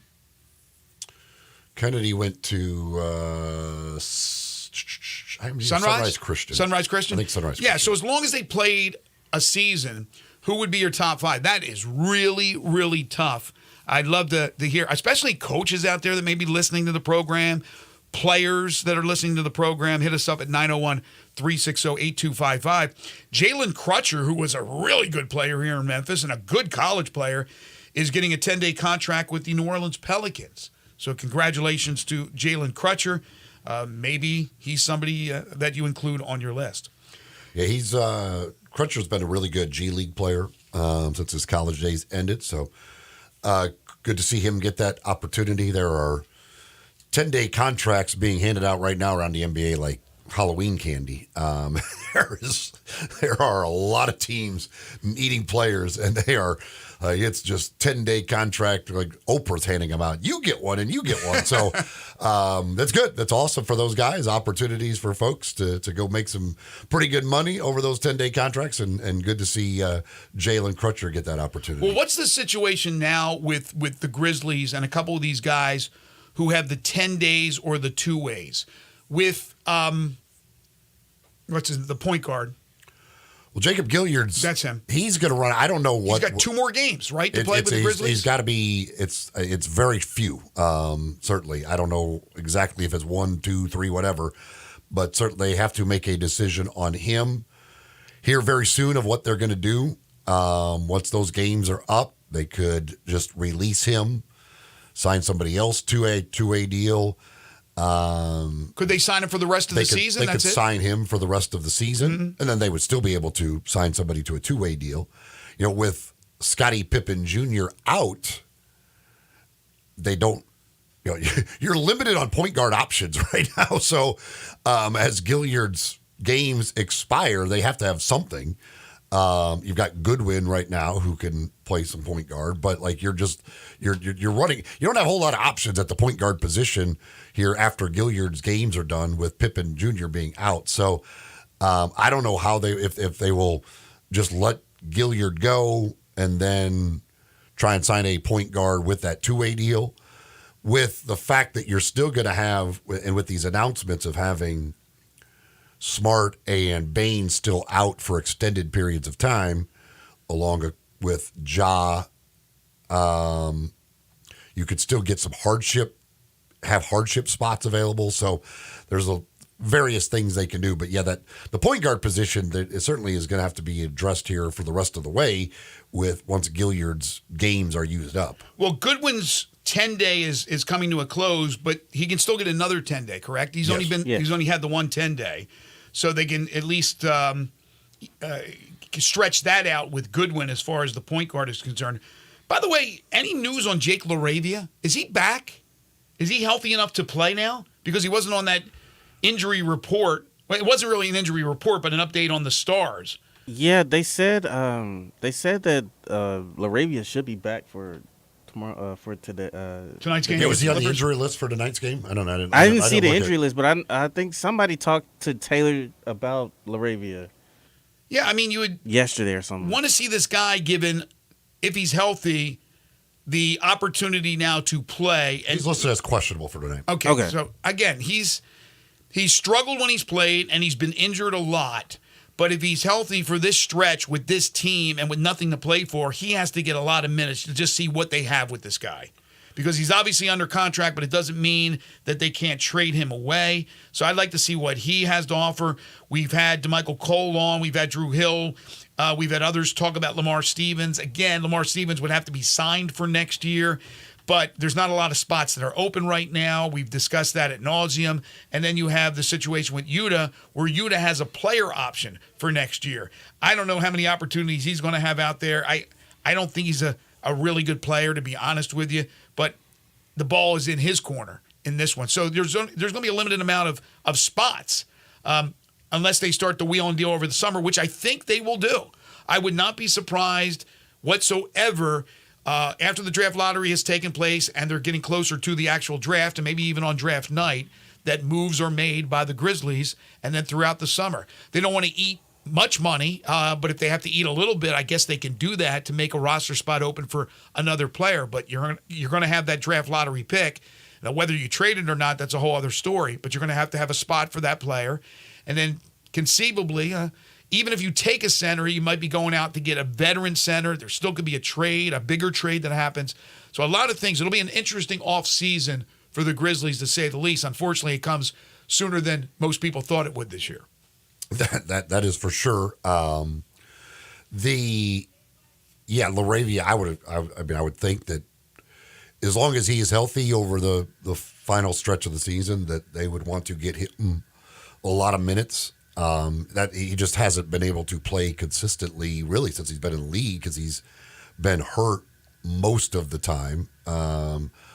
Off and on, he just hasn't been able to put together long stretches where he's been able to be out there. Obviously, last year, even when he was healthy, he wasn't going to be getting minutes with the Grizzlies. Now there's an opportunity, again, if he can stay healthy, to just get him out there, give him a chance to get some consistent minutes and see what he's able to do. I mean, with him, it's all about knocking down shots. That's the reason they drafted him, was to be that a 3-point shooter with some size. And he hasn't been able to do that yet. But again, the minutes haven't been there consistently. With consistent minutes, can he become a consistent shooter? And whether that, again, earns him a spot here for the future, or at least shows off that has the ability to do it, which might make him appealing to some other team in a trade, that they would be willing to take a shot on him. By the way, shout out to Kelsey in the interview she did at Grind City Media with Kelsey Wright with Gigi Jackson. Really terrific insight from Gigi. I haven't really had a chance to listen to previous clips with Gigi Jackson talking about himself, and he talks very openly about the summer and going out there and just watching these players and thinking that, wow, maybe I'm not good enough and I'm inferior to these guys, and how he has really battled to be in the position he's in now as he is signed a multiple-year contract. Really, really good interview, I thought, with her and Gigi Jackson. All right. East Coast Wings and Grill, when it comes to Grizzlies games, Tigers games, if you're not heading down to the games, of course, they'll be at home this weekend, but when they're on the road, or if you're just not going to the games, you want to watch the action, well, you can head on over to East Coast Wings and Grill, located just off Highway 64 on Kate Hyde Boulevard, which runs right there between Lowe's and Walmart off Highway 64. Plenty of TVs to watch all of the action while enjoying great food, great drinks, just a great atmosphere as well over at East Coast Wings and Grill. 60 different flavors of wings to choose from, plus great burgers and flatbreads, other sandwiches, salads, all that stuff on the menu that you'll find. Certainly you're going to find something that suits you on the big menu, the great menu at East Coast Wings and Grill. They've got Mondays, 75-cent boneless wings. Wednesdays, kids eat for just $1.99. Every day, Monday through Friday, 3:30 to 6:30 is happy hour with 2-for-1 on the draft beers, bucket specials, and more. Check it all out at East Coast Wings and Grill. EastCoastWings.com, where you can go order online. You can also get it delivered via DoorDash. So plenty of options to enjoy some great wings, great food from East Coast Wings and Grill. A little bit later on in the hour, got some college football news from yesterday. dealing with the early signing period and the transfer portal. But when we come back, it's all about Tiger hoops. Tigers return to action on Sunday against Florida Atlantic. It'll be the Tiger Basketball Report with Matt Dillon. That's next. This is Sports 56 Mornings with Greg and Eli on Real Sports Talk, Sports 56 and 98.5 FM. You already know you can listen to Sports 56 anywhere with the Sports 56 app or at sports56whbq.com. But you can also watch us daily with live video of all of our shows on Twitter, Facebook, YouTube, and Twitch. If the woman of your dreams has been searching online for the perfect engagement ring, she's figured out there's a few brand names that are worthy of consideration. Hey, it's Eric Hasseltine, and she doesn't want a plain, ordinary cookie-cutter ring to wear the rest of her life. She wants a world-class designer ring, handcrafted by a true artisan that will hold value and stand the test of time. She's found Tacori, Verragio, Ajafi, Simon G., among other premium American-made designers. But when you try and find these exclusive rings, you quickly realize most stores don't offer them. They have knockoffs and lookalikes, kind of like those imitation bags and watches on the streets of New York City. But there is one jeweler where you can find the real deal, Genesis Diamonds. Genesis has been chosen by all the most sought-after designers. Genesis is your exclusive home for these iconic brand names that define excellence. Other stores can only dream of being able to offer these, but only Genesis has them. So be careful. Don't settle for anything less than the ring she is worthy of wearing. Genesis Diamonds at Poplar and Perkins Extended. Hey, what's up, everybody? This is your buddy Johnny Radio. I'm here with Mark, the owner of Dyer's, out in Collierville's historic town square, where they've been cooking up them burgers since 1912, the old-fashioned way. Mark, what's going on in life? I see you got your 4 kids with you. What do they love about Dyer's? Man, they love everything about Dyer's. They love all the great food that we serve, and they really like eating our good food and watching some of their favorite sports. Braden, what do you like at Dyer's? I like a bacon burger with fries, a milkshake, and with a Tigers game in the background. Carter, who's your favorite football team? The Carolina Panthers, and just with some macaroni with that sounds amazing. My man Beckham, what's your favorite food over at Dyer's? We like the double cheeseballs. Kinley, what is your favorite dish over at Dyer's? Daddy's cheeseburgers and the Dallas Cowboys game in the background. Just remember, everybody, bring your family, bring your friends, bring your team out and eat at our place. So head on over to Dyer's in Collierville's historic town square. When you think about insurance and you want great value without sacrificing great service, I want you to think one place, the Eflin Insurance and the entire Eflin Insurance team. Matt and his group of professionals will access 10 leading companies to find the right home and auto program that fits your budget and your absolute needs. The Eflin Insurance team, the number 386-GER, 386-4777. Hey, this is Eli Savoy, and I've got a question for you. Who wants to pay full retail for a pre-owned car or truck when you can buy it at wholesale? Wholesale Unlimited on Pleasant View, right off Covington Pike, has an unlimited selection of super sharp pre-owned cars and trucks you can buy at the wholesale price. And right now, you can use your tax refund as all or part of a down payment and still just pay the wholesale price. Chevy Silverados, F-150s and Ram trucks, Tahoes, Explorers, Jeep Wranglers, Grand Cherokees, Renegades, a Cadillac SRX, Camaros, Mustang convertible, Hyundais. Check it out. Go to wucars.com or Google Wholesale Unlimited Memphis. This is great. Your money goes a long way when you can buy at the wholesale price, and tax refund time makes it even better. Go to Wholesale Unlimited on Pleasant View, just off Covington Pike, with guaranteed approval. Tell them you heard about it right here on Sports 56, and you can thank me later. Sports 56 traffic. Good morning. The police are out here working a couple of wrecks. One's a hit-and-run wreck eastbound Poplar near East Parkway. Wreck may have some minor injuries. Summer Avenue at Sycamore View Road. And again, that one on Summer Avenue just west of White Station is still over there. Give yourself a little bit of extra time out here. Still lots of radar to deal with as well. 24/7 reliable crane and rigging services right here in the Memphis area. It's Tomahawk Crane and Rigging. Check them out at tomahawkcrane.com. I'm Commander Chuck with your on-time traffic.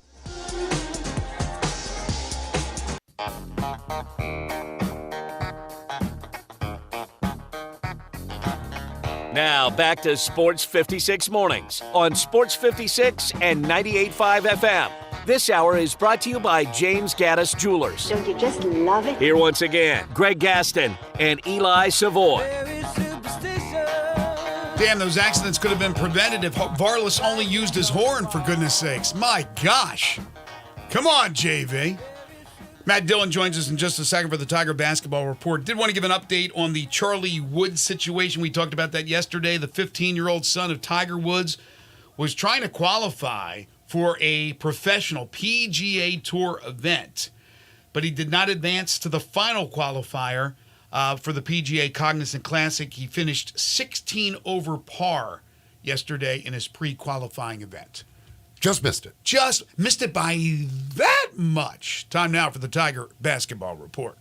It's time to talk Tiger hoops. It's the Tiger Basketball Report with Tigers radio analyst Matt Dillon. The Tiger Basketball Report is brought to you by Central Barbecue, La Guadalupana, Car Corner on Mount Moriah, Dave & Buster's, Coletta's, Vin Swanger Glass, and Los Cabos on Summer Avenue. Now, here's Matt Dillon with Greg and Eli. He is Tigers basketball radio analyst, historian, the professor, Matt Dillon, joining us here on Sports 56 Mornings. Hey, Matt. Good morning, fellas. Is there a basketball game Sunday? I don't know. I think there is, at least on my schedule there is. And Florida Atlantic will come in playing good basketball. That's a good win last night. I know they were home, but that's a nice win, 80-70 over SMU. They're 21-6. They're 11-3. But the Tigers, finally, Matt, we get to talk about some positives. They responded to Penny, and they came out and played a heck of a game against Charlotte. They really did. You saw some inspired basketball for a change, much different than the road trip down to Texas. It was funny because both those games down in Texas, I never really felt great about that basketball team going into that game. It was just something that seemed like it was out of sync. And as you guys know, you have to stay in sync as a basketball team and be together. And you start off in North Texas, and gosh, you let one guy basically just, torch you from three-point range, and a team that really was reeling a little bit in North Texas. Then you go over to Dallas, and to be honest with it, I knew 3 or 4 minutes into the game in Dallas it was going to be a difficult chore to win that game. So you got two tough games down there, and kind of a little bit of turmoil. Everybody's kind of sniping at each other and everything else, and you come back here, and it's funny because all year you talk about the two games with Florida Atlantic, and some other things have derailed this thing right now. And the biggest thing to me right now is to get up in the top 4 if any way possible you can. So that's the goal right now.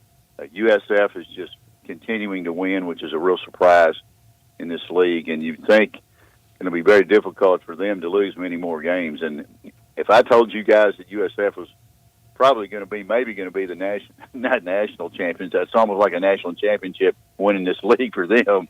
What a year. Winning a championship in American, I'm serious, it's like winning the whole thing to them because they've never been close to doing that since they've been in the league. Crazy situation with that basketball team.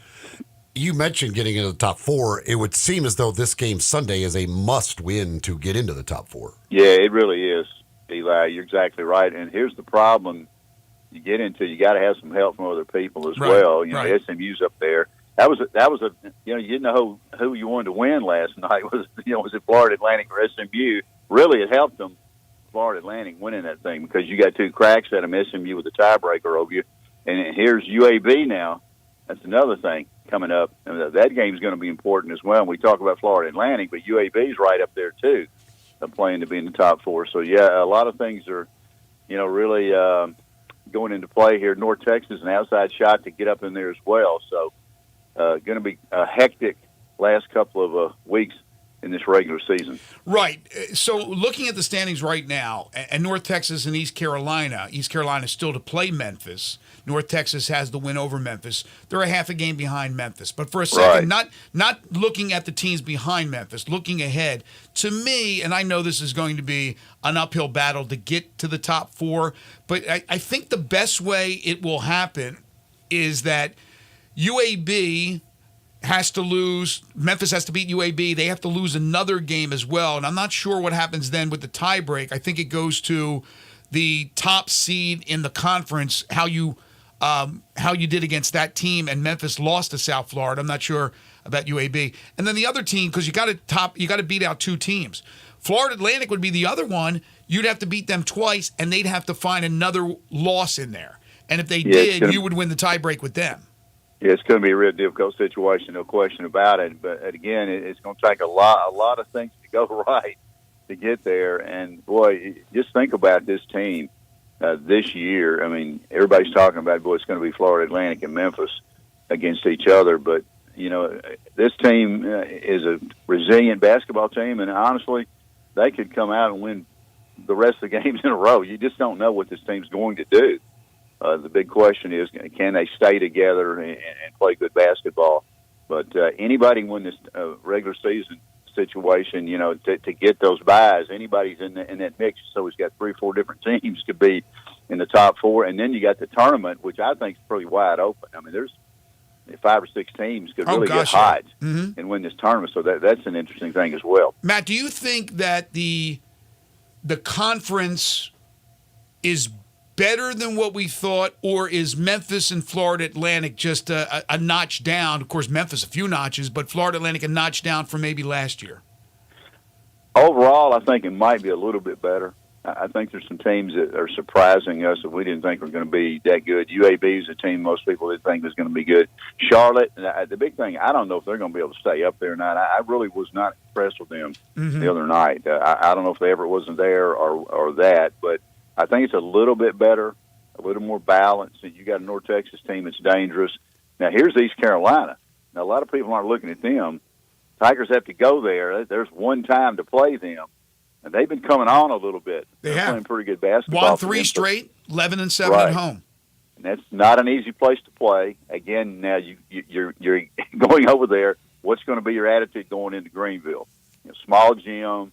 You know, it can be crazy to play there. You got UAB and you got Florida Atlantic again on the schedule. So you go into Greenville, you got to be ready to play there. And you know, for them, man, this is like a kind of a revelation to their program. Boy, they got a chance to, you know, to be over 500 and be a factor, at least a spoiler, and for everybody else. So this is going to be a very interesting couple of weeks with this league. But I think it's a little bit better overall. Now, the bottom teams are certainly not very good. I mean, UTSA, Temple, Wichita State, Tulsa, they're just very average basketball teams.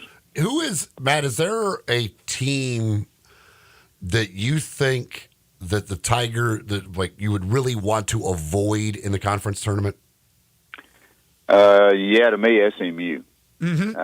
I think it's a team. They're on a roll. I know they lost last night, but they played good basketball. It's a tough matchup, that team.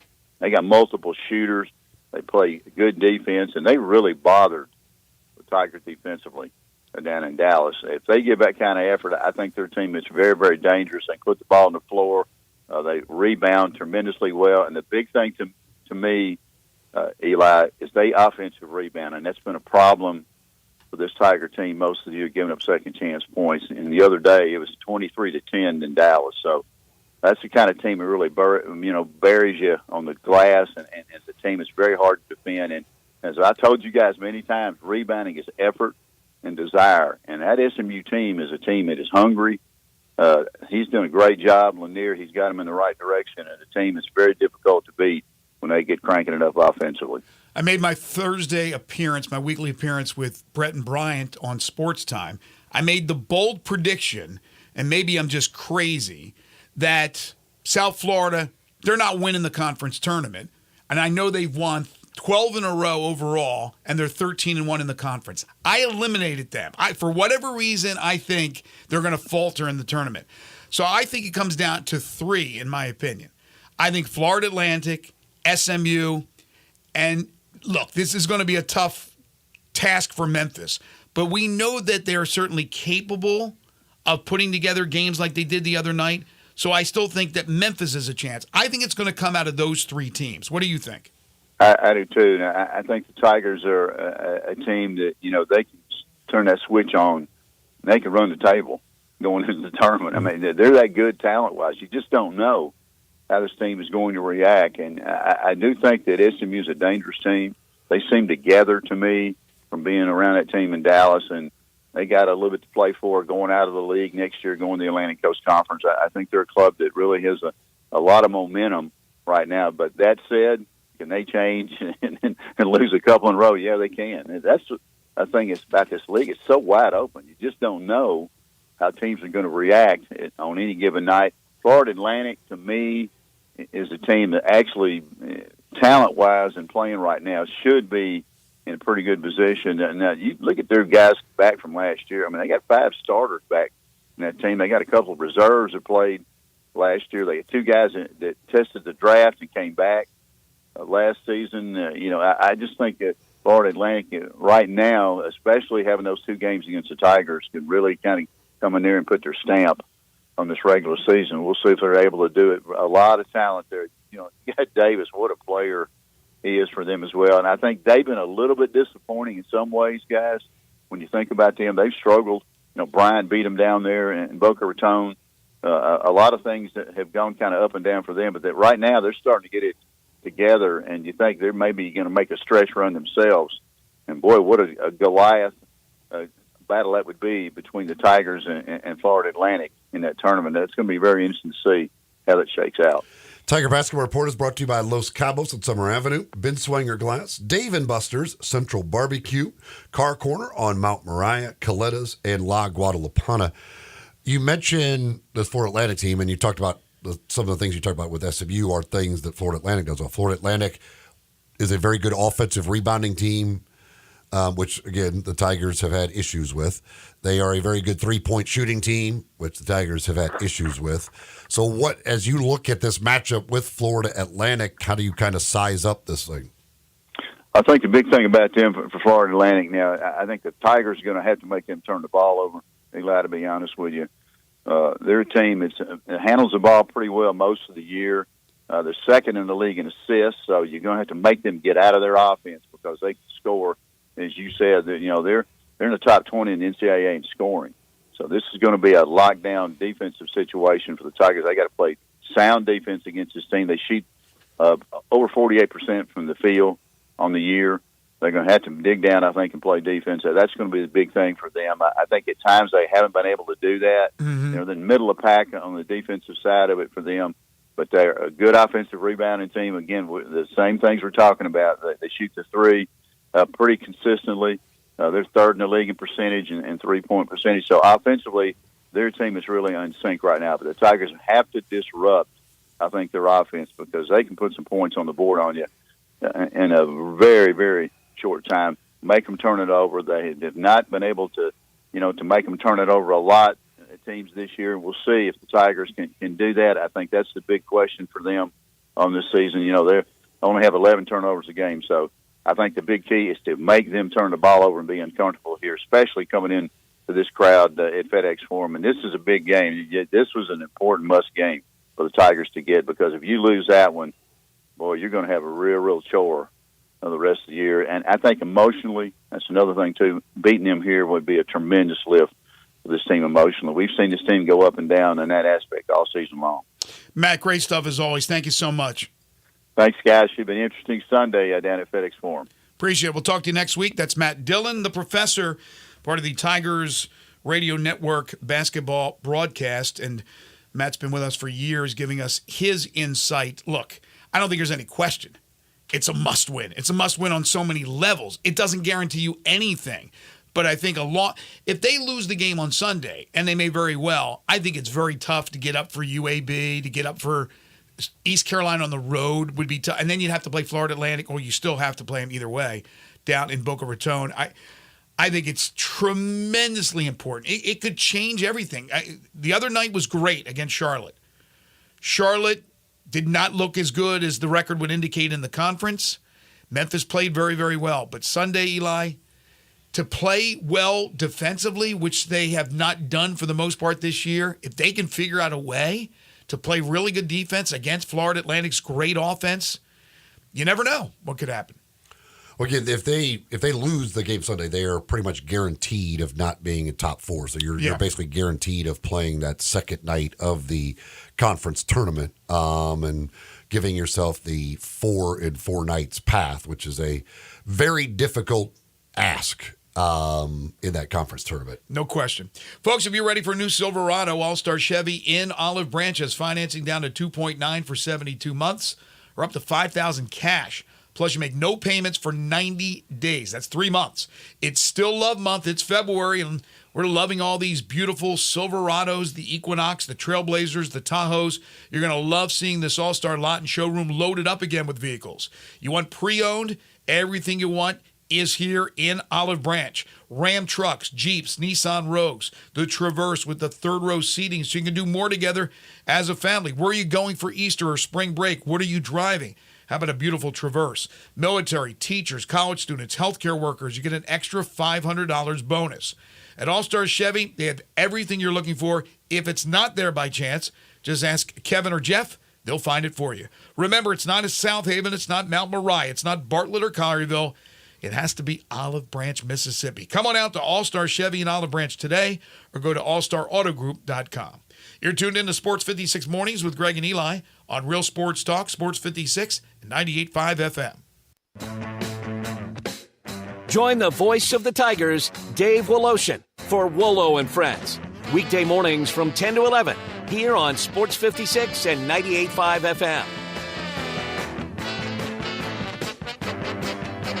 Case IH is a proud supporter of the Mississippi Farm Bureau, and thanks to a membership benefits partnership, Mississippi Farm Bureau members receive a discount of up to $500 on every qualifying Case IH tractor and piece of equipment you purchase. This discount may be used with other promotions, rebates, or offers. So join Mid-South Ag Equipment and the Mississippi Farm Bureau and pocket up to $500 in savings. Call Mid-South Ag at 662-890-3141 to get your discount today. It's leap year, so jump into big savings at Gossett Kia on the Pike. New 2024 Kia Forte LXS gets 41 MPG, $239 a month, $27.99 due at signing. How about 7-passenger seating? Get 2023 Kia Sorento LX, $319 a month, $34.99 due at signing. 2024 Kia Telluride LX, $459 a month, $34.99 due at signing. All 36-month lease, and don't forget, every Gossett Kia comes with a 10-year, 100,000-mile powertrain limited warranty. So call Bobby J to put you in a new Kia today. That's Gossett Kia, 1900 Covington Pike, or online anytime at KiaCovingtonPike.com.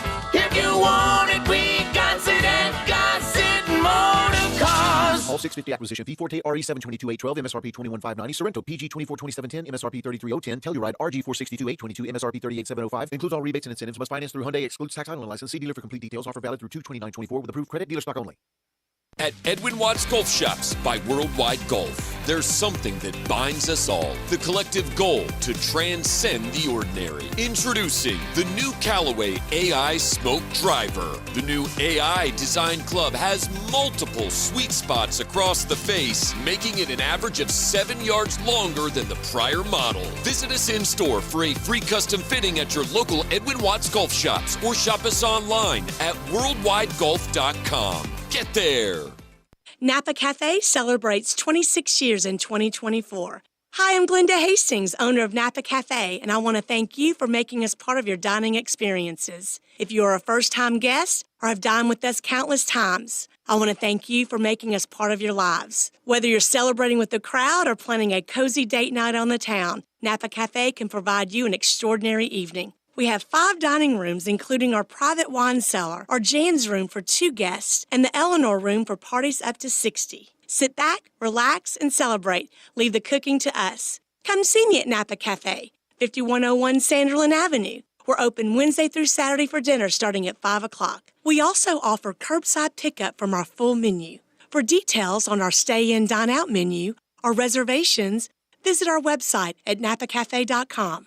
Come join us as we celebrate 26 years of Napa Cafe in 2024. We can't wait to serve you.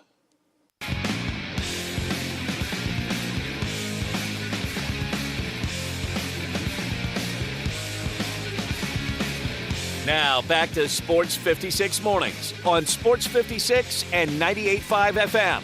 This hour is brought to you by James Gaddis Jewelers. To reveal the full spectrum of its dazzling color. Here once again, Greg Gaston and Eli Savoy. Welcome back, everybody. A lot of great restaurant options here in Memphis. We got a good food scene here in this city, and of course, we are known for our barbecue. And one of the great barbecue places in town, of course, is Corky's. They've been a Memphis institution for 4 decades with 4 locations: Poplar Avenue in Memphis, Poplar Avenue in Collierville, Germantown Parkway in Cordova, and Goodman Road in Olive Branch. For lunch, for dinner, they have lunch specials, by the way, every single day. Bring the family to Corky's this weekend, or maybe just order up and have any of the services delivered to your home, or for your office mates today, maybe some lunch from Corky's as well. That delicious slow-smoked barbecue.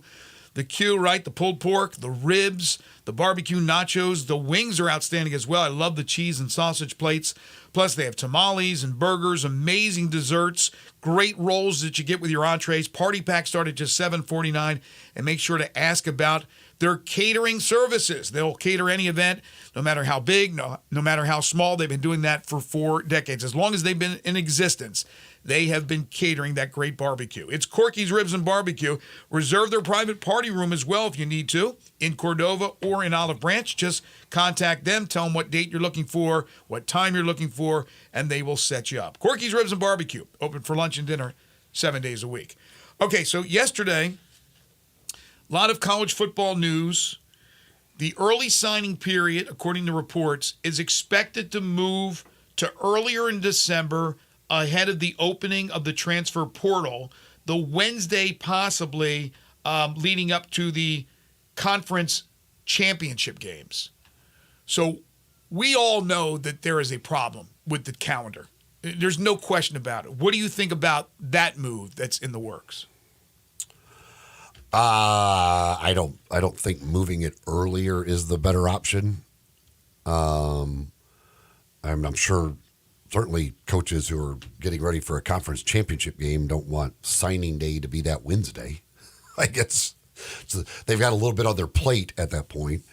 That also, if you're talking about coaching changes, that even shortens the calendar there of trying to get a new coach in place. To me, it needs to go later rather than earlier. But there are some people that say just go back to what it was.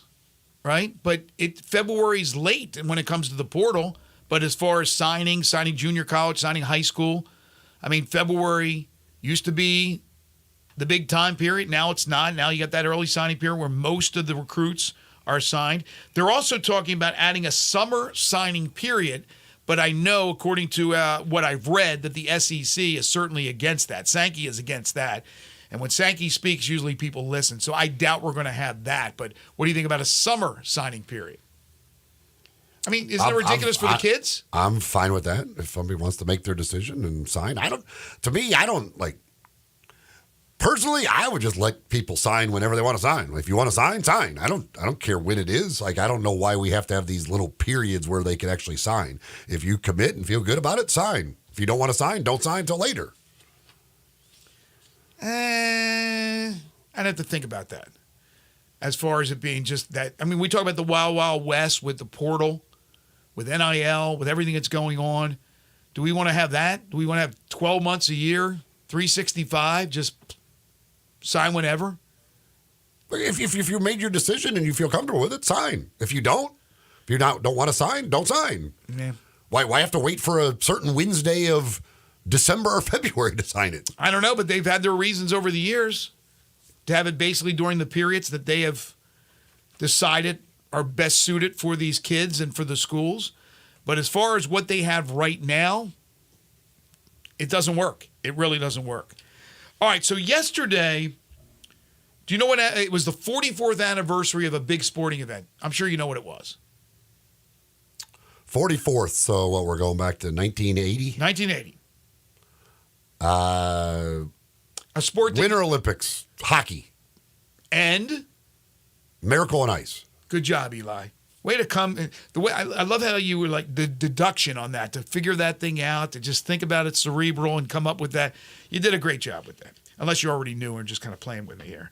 But anyway, it was the 44th anniversary of the Miracle on Ice when the United States knocked off the Russians, but not in the championship game. They would have to go on and play for the gold medal, which they did and won. So this was posed yesterday, and I forget who did so. So when's the anniversary of the gold medal game? I don't know. A couple of days later. I'm assuming probably tomorrow would be the 44th anniversary. That's just a guess. But somebody came up with it. Since it was yesterday, the 44th anniversary of the Miracle on Ice, what is the one sporting event, Zach, listen to this.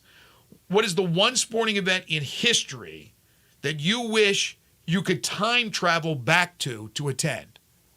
So any event in sports history, you can go to that game. You can go to that boxing match. You can go to that whatever. One sporting event in history. What would it be? 360-8255. Text in. Let us know. 360-8255. You have carte blanche to go back in a time machine with Bill and Ted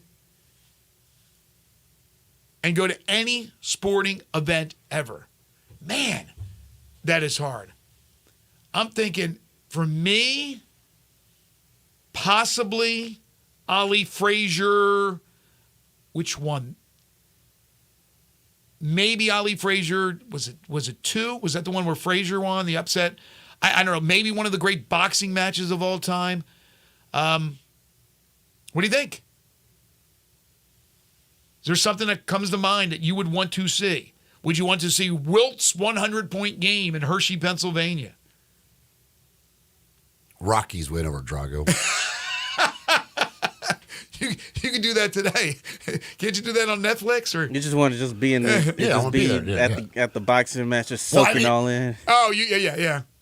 So be in Hollywood when they on one of the stages that they have out there in Hollywood. Just because of my fandom, I would choose going back. I wouldn't go back very far. I'd go back to Game 7 of the 2016 World Series. Okay. But if you took out the fandom part of it, just a sporting event that not a Cubs or Cowboys thing related where you're a fan of it, then I would without question go to the Buster Douglas Mike Tyson fight. Oh, really? Okay. I just would love to be I still can't imagine the shock of that whole thing unfolding for the people that were there to watch that unfold when everybody thought Mike Tyson was invincible. That was in Tokyo, right? I think so, yeah. So you get to visit the Far East as well. But one of the greatest upsets in sports history.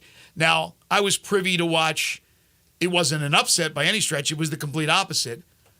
In person, watch Mike Tyson knock out Michael Spinks in 91 seconds. Nearly missed the fight, getting to my seat. But that's a whole different ballgame. I wouldn't want to go back to see that. That was ridiculous. And I was there for... Well, if you were there, I don't know why you would go back to it again. Well, just to revisit it. I mean, it was inside the cage for Lennox Lewis and Mike Tyson, which was not inside the actual ring, but inside the gated area, as I was one of the announcers for the preliminary fights. That was really cool. But again, I did that. I was there. So, I don't know. One of the Ali Frazier fights would come to mind, but I'm thinking about some of the great Super Bowls from back in the day that I may want to go to. A World Series. Certainly the Phillies in 80 would be extremely satisfying to me and gratifying to me to go back to see the game clincher. But let us know what you think you would do if you had, again, carte blanche. You can go back to any event. Some may want to go see the Miracle on Ice at Lake Placid. Zach, do you have a pick? I'm thinking about, one of Jordan's championship rings. Like a clinching game for the Chicago Bulls? Yeah. Which was the best Bulls? What do they consider the best Bulls team? I know they're tweaked a little bit, but it's, the main cast of characters with Michael Jordan and Scottie Pippen. But which team do they consider the best? Probably the second era, the Rodman era. The Rodman era? I was going to say the same thing. Although Horace Grant was pretty darn good, the first one. But they were damn good, most both people eras. would tell you the Rodman era. Mario says the Thrilla in Manila. Thrilla in Manila was Thrilla in Manila Foreman and Ali? Wait, let me see. Another texter says go back to the Colosseum in Rome. What, see the Gladiators? George says the Either 75 Masters final round or 86 Masters. Oh, yeah. How about that? Watching Jack at age 46 and 86 win the Masters? Somebody says, would love to see Archie Manning in a college game. Any particular game or any game? They said Archie Manning or Yes. Arch Manning? Archie. No, Archie Manning. Archie has only played mop-up duty, Archie right? can't go in a time machine to watch him play in a college game. He hasn't played in one. There's no time machine to take you to an Arch Manning college game. Yeah, he has actually. It has to have happened. Right. Yeah, you mop up the last minute he was in Texas. But, yeah, I don't know why I got confused on this. Ali Frazier 3, the Thrilla in Manila. Zaire was where George Foreman beat Ali. So... who was it? Mario would like to go to Thrilla in Manila. Yeah, I mean, certainly any of the Frazier Ali fights, I mean, just incredible. I listened on radio with my father, and this was the Thrilla in Manila. He had passed away in February of that year. So 1 and 2, I remember listening on radio with my father to Ali and Frazier, and we both are just huge. He was, and I am still Ali fan. Texter says, see either Babe Ruth or Hank Aaron. Hank Aaron, the record-setting home run, to be at that game would be pretty amazing. Did I ever tell you this story? I know we're out of time here. We were, as a family, speaking of my father, we were going to Disney World. We were driving down Interstate 95 from Atlantic City, and we stopped at a hotel on the outskirts of Atlanta. It was Monday Night Baseball. I'm almost positive it was Monday Night Baseball. It wasn't blacked out, and I watched 7:15 on television outside of Atlanta on my way to Disney World. That's pretty cool. Guns. That's what it's all about at Classic Arms of Memphis. ClassicArmsofMemphis.com, the website where you can shop 24/7 for guns and all the supplies you need. Or you could go see the folks at Classic Arms, UTJ, and the entire gang there at 1740 Germantown Parkway, right behind Corky's there in Cordova. They have everything you're thinking about in the world of guns, from new guns to used guns. They buy, they sell, they trade, new and used. They've got big guns, they got little guns, hunting guns, self-defense guns, whatever it is. They've got all the top brand names as well, from Glock, Sig, Colt, Ruger, Smith & Wesson, Browning, Beretta, Benelli, Remington, Winchester, all of those top names. They've got them for you. They're the only gun importer in the Mid-South. Guaranteed lowest price in town. Free gun inspections, free gun appraisals as well. All of that you'll find at Classic Arms. Again, you can shop online 24/7, classicarmsofmemphis.com, or visit them at Classic Arms, 1740 Germantown Parkway, right behind Corky's in Cordova. Creighton assistant basketball coach Ryan Miller is next. This is Sports 56 Mornings with Greg and Eli on Real Sports Talk, Sports 56 and 98.5 FM.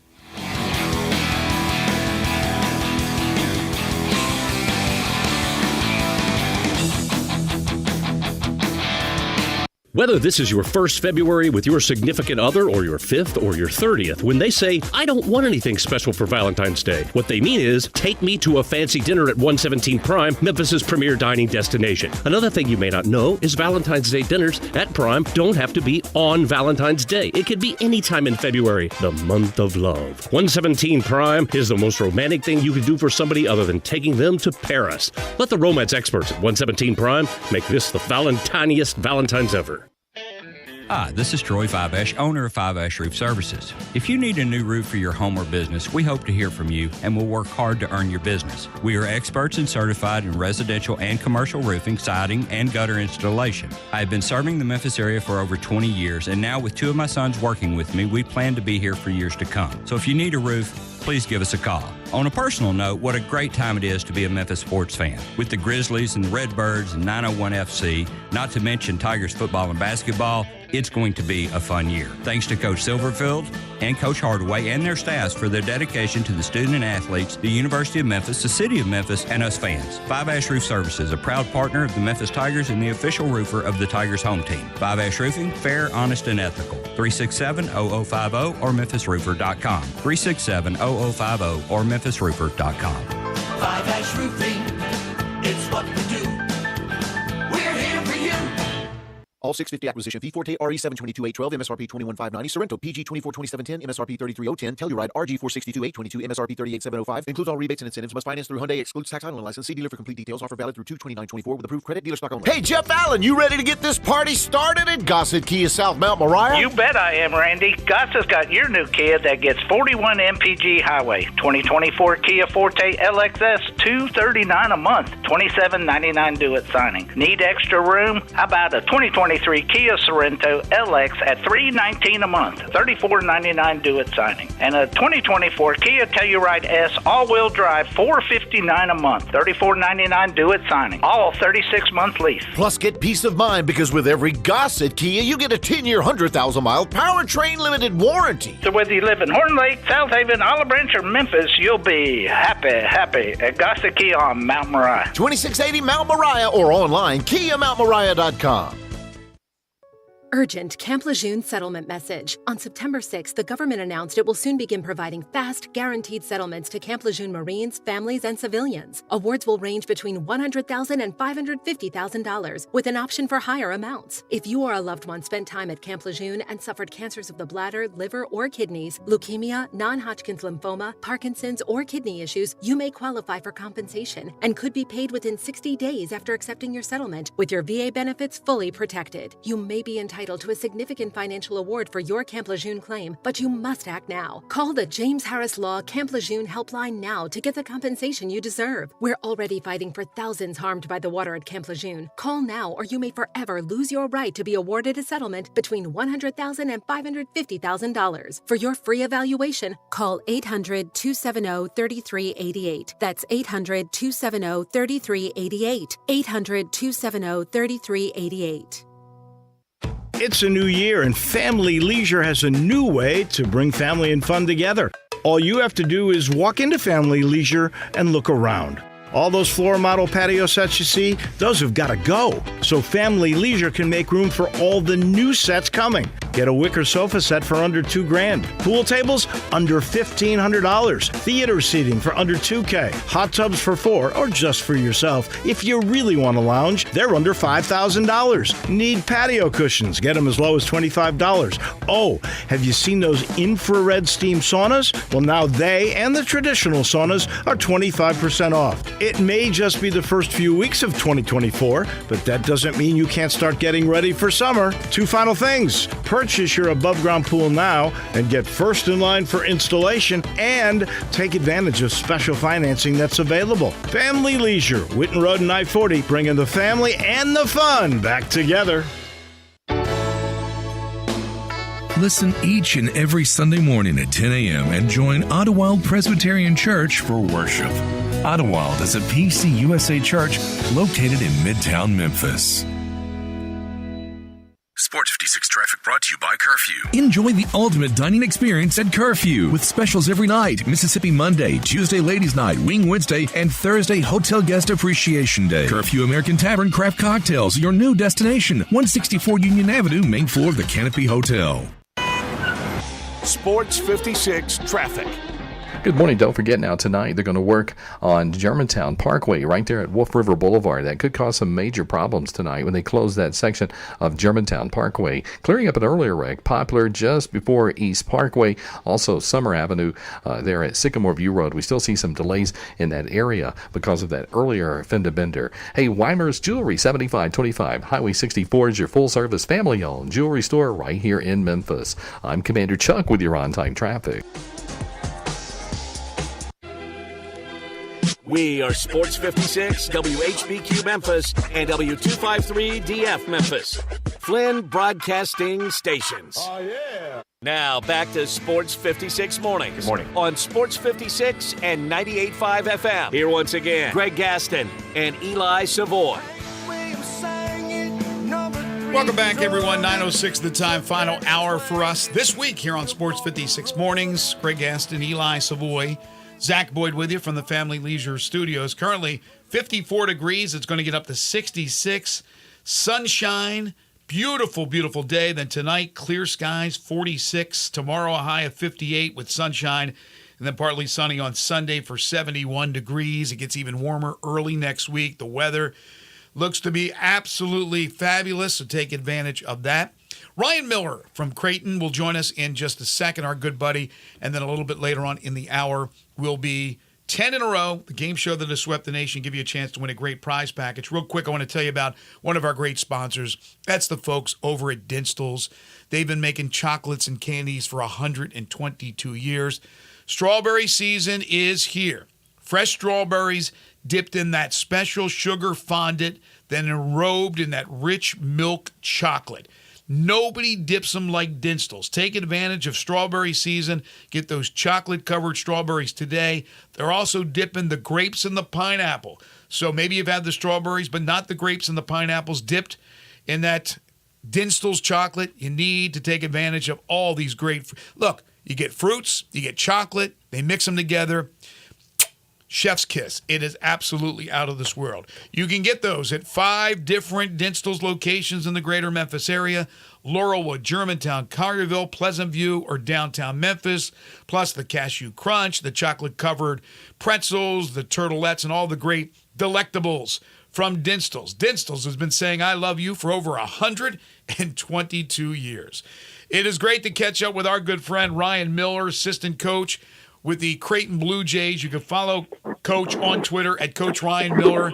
Creighton now 11-5 in conference play and 20-7 overall. Ryan, how are you? Hi, I'm doing great. Thanks for having me on, guys. Good morning. It's always great to catch up with you. There is something brewing there at Creighton because you guys have played some great basketball. It seems like you're also getting better as we get closer to the Big East tournament and to the NCAA tournament. Yeah, I think this day and age with college basketball athletics, we had a good core of guys already in the program, and then we had 1 or 2 transfers through the transfer portal.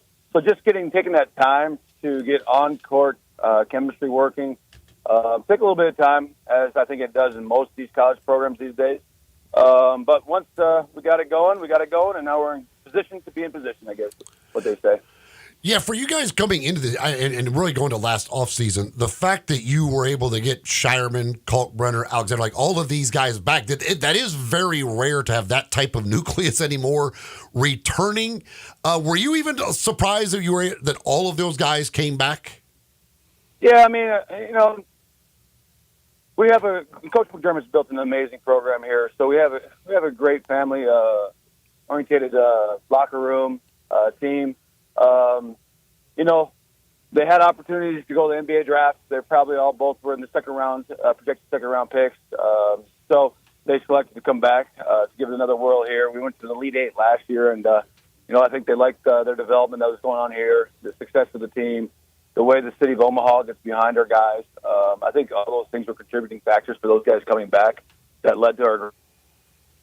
I don't think. Great. Yeah. Yep. Go ahead. I don't think there's any question, Ryan, you hit some of those points. The team had played well. They loved being a part of that team, going to the NCAA tournament, the support they get in Omaha, as you said. But also, and I don't know what your situation is with NIL, but NIL has become a factor where these players who are not projected to be lottery picks and maybe not projected to be first rounders, instead of taking a shot at being a second rounder, they want to help their stock by playing more, but they also can make it a lucrative year with NIL. It's changed everything in college sports. Yeah, I think that's pretty accurate, to be honest with you. I mean, with NIL, college athletes have the opportunity to utilize the name, image, and likeness to make money off the court. And, having those abilities, guys were for sure getting a 2-way contract. The 2-way is going to get them with the escrow money around $750,000 to $800,000 a year. So to be able to offset a little bit that money that they can make in the NBA or elsewhere with NIL is a contributing factor to keeping guys in college longer. I think back in the past, without NIL, both those guys, all 3 of those guys, Trey, Baylor, Shireman, and Kalkbrenner, probably would have been in the NBA. Who knows whether they be in the G League or they are on an NBA roster, but they all would have got 2-way contracts, and the 2-way contract is, a pretty lucrative deal for a young kid. Looking at your team, I was looking at a lot of the Ken Pom numbers on your team, and it's really amazing because you guys are last in the nation at forcing turnovers, but yet you're 23rd in defensive efficiency. How do you pull that off without ever turning the other team over? Well, we start with the two-time Big East Defensive Player of the Year in Ryan Kalkbrenner. So he anchors our defense. So basically our philosophy is we're not going to give up threes. If you look at the Ken Palm on three-point field goal attempts, we lead the country not giving up threes. We don't foul. We're probably one of the top 2 or 3 if you look at Ken Palm at fouling and setting teams to the free throw line. So we play a math game. We lose the math game on turnovers, and sometimes we lose the math game in possession if we give up a lot of offensive rebounds to our opponents, where we will lose the possession battle. But we try to not lose that possession battle too much, but we try to win the metrics with three-point shooting, us getting to the free throw range jump shots out of our opponents. You mentioned three-point shooting. You guys as a team, 36.6%. I'm looking at the stats right now. A number of guys shooting over 40%, led by your nephew, Mason Miller, at 44.8. How pivotal for Creighton's success this year, and really, as long as you've been there, this is a three-point shooting team that is necessary to find those three-point shooters around the country. Yes, like Eli said, we don't force a lot of turnovers, so we have to win the math game by being efficient three-point shooting teams, and we have to get to the free throw line. We don't get to the free throw line as much as we like to. We're trying to improve on that a little bit. When we do get there, we make them because we've got a good shooting club. But yeah, this team was built, and we recruit three-point shooters. So if you come to Creighton, you better be able to make three-point shots because that's one thing we utilize in today's basketball game. That Coach McDermott really wants out of his teams and wants out of his offense systems guys that can really knock down shots. Not just guys that can knock down shots, but guys who can knock down shots on the move, off screening actions, off ball screen actions, stuff like that. And then we needed 1 or 2 playmakers to get in the paint to utilize paint touches to get spray out threes. So all those things come to kind of get together to have us win the matrix, win the Ken Palm analytics. With Mason, your nephew, getting that opportunity this year in the starting lineup and shooting the basketball extremely well, what have you seen in him, his development, and where he's kind of projected to go over the next couple of years? Yeah, number one, he works extremely hard. I mean, any guy that shoots the ball efficiency like that, with efficiency like that, spends a lot of time in the gym, especially when no one's there. So he works very hard. He needs to put on some more weight so he can play multiple positions. That will help him a lot through his development. But he's done a heck of a job. He came here, 6'9", 160 pounds. Now he's 6'9", 185 pounds. If he can get that to 200, 210, he'll be really good. That's the only thing teams try to utilize him or take advantage of him on the defensive end a little bit because he does play the 4 spot for us. And some of these bigger, stronger physical fours will go at him a little bit. But he's handled it better and better as the years gone on, and his development just keeps getting better and better. So it's pretty exciting. It's pretty awesome to be a part of, going through it with Mike's son. It's challenging at times, but it's a lot of fun at times, too. 6'9", 160. I can't even imagine 6'9", 160, but obviously you said he's already put on 20 and hopefully for more. Yeah. Ryan Miller's joining us, assistant coach at Creighton. The connections to Memphis with Creighton, it's incredible. Obviously with you, Derek Kellogg on that coaching staff. You just mentioned Mason Miller. You guys also went out and got in the portal Jonathan Lawson. I know he's not playing a lot of minutes. What has happened with Jonathan this year? Jonathan, I think he's just, transitioned to a different style of system of play. We play, like we talked about, a little bit unique system and style, and to develop and get to understand the intricacies of what we do and how we do things has taken a moment for him. But he's been an awesome kid to coach, and it comes from obviously an awesome family in Memphis, and as he goes on, hopefully he gets more opportunities to play. He could also come on a loaded team. We're a top 10 nationally before he set foot on campus. So the team had a very good culture, very good players ahead of him. So I think he's learned a lot. I think he's just getting better, and he'll have an opportunity, hopefully, at some point to show the work that he's put in. You guys had the big win, blowing out number 1 UConn the other night. What was the atmosphere like, and did you see that type of win coming against the number 1 team in the country? We know we're coaching a very good basketball team. I'd be lying to you if I said we expected to beat UConn by 20 points because they're a fantastic team. They're one of the best teams I've seen in 21 years coaching Division I basketball. Obviously they're coming off a national championship last year, and they have a chance to repeat this year. And they're smacking teams, but we like our locker room, we like our kids, and we think we can compete with anybody nationally. So them coming into Omaha, although we didn't see the way we won, we had confidence that we could win the game.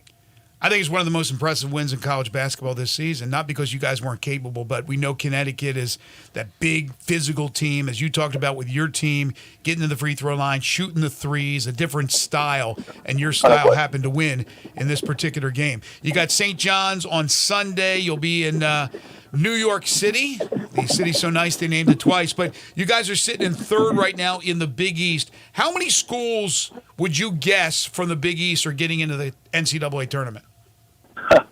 I think 3 for sure, obviously, us, Marquette, and UConn. After that, it's going to see what happens. Yeah, it's going to crapshoot. I mean, there's going to be 6 teams get in, but it's going to be what 16 teams, right? Possibly 5, just if there's so much, teams knocking each other off. But it's going to be a crapshoot from there because those teams are all quality teams, and they're all really good teams, whether it's Villanova, Providence, Seton Hall, Xavier, Butler, St. John's. They're all right there. It's just going to be how the season ends, and I haven't looked at anybody else's schedule. I know our schedule is very difficult. We're at St. John's, quad 1 game, Seton Hall, quad 2 game at home Wednesday, Saturday, Marquette at home, quad 1 game, and then we end at Villanova, quad 1 game. So 4 of our last 5 games are quad 1 games, the second toughest conference in America. So, when you play these games, the margins are small. You got to come ready to play. And it's going to be interesting to see how it shakes out. But, yeah, if you go past us, we're currently 3rd in the league. If you go past us, it's, who makes the shots down there, who makes the tough rebounds and who makes the shots is probably going to determine how many teams we get in and which teams get in. How much do you pay attention, especially this time of year, to, like, the bracketology out there? As you mentioned, you still got some chances to earn a lot more.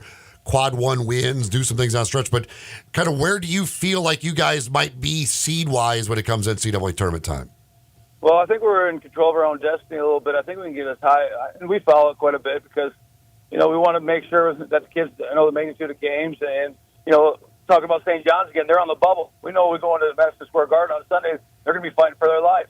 So the kids got to know, we got to know that they're trying to knock us off, but we also have to know that we want to be in position to win a national championship when we go to the NCAA tournament. How do you do that? The lower your seed line is has a lot to do with that.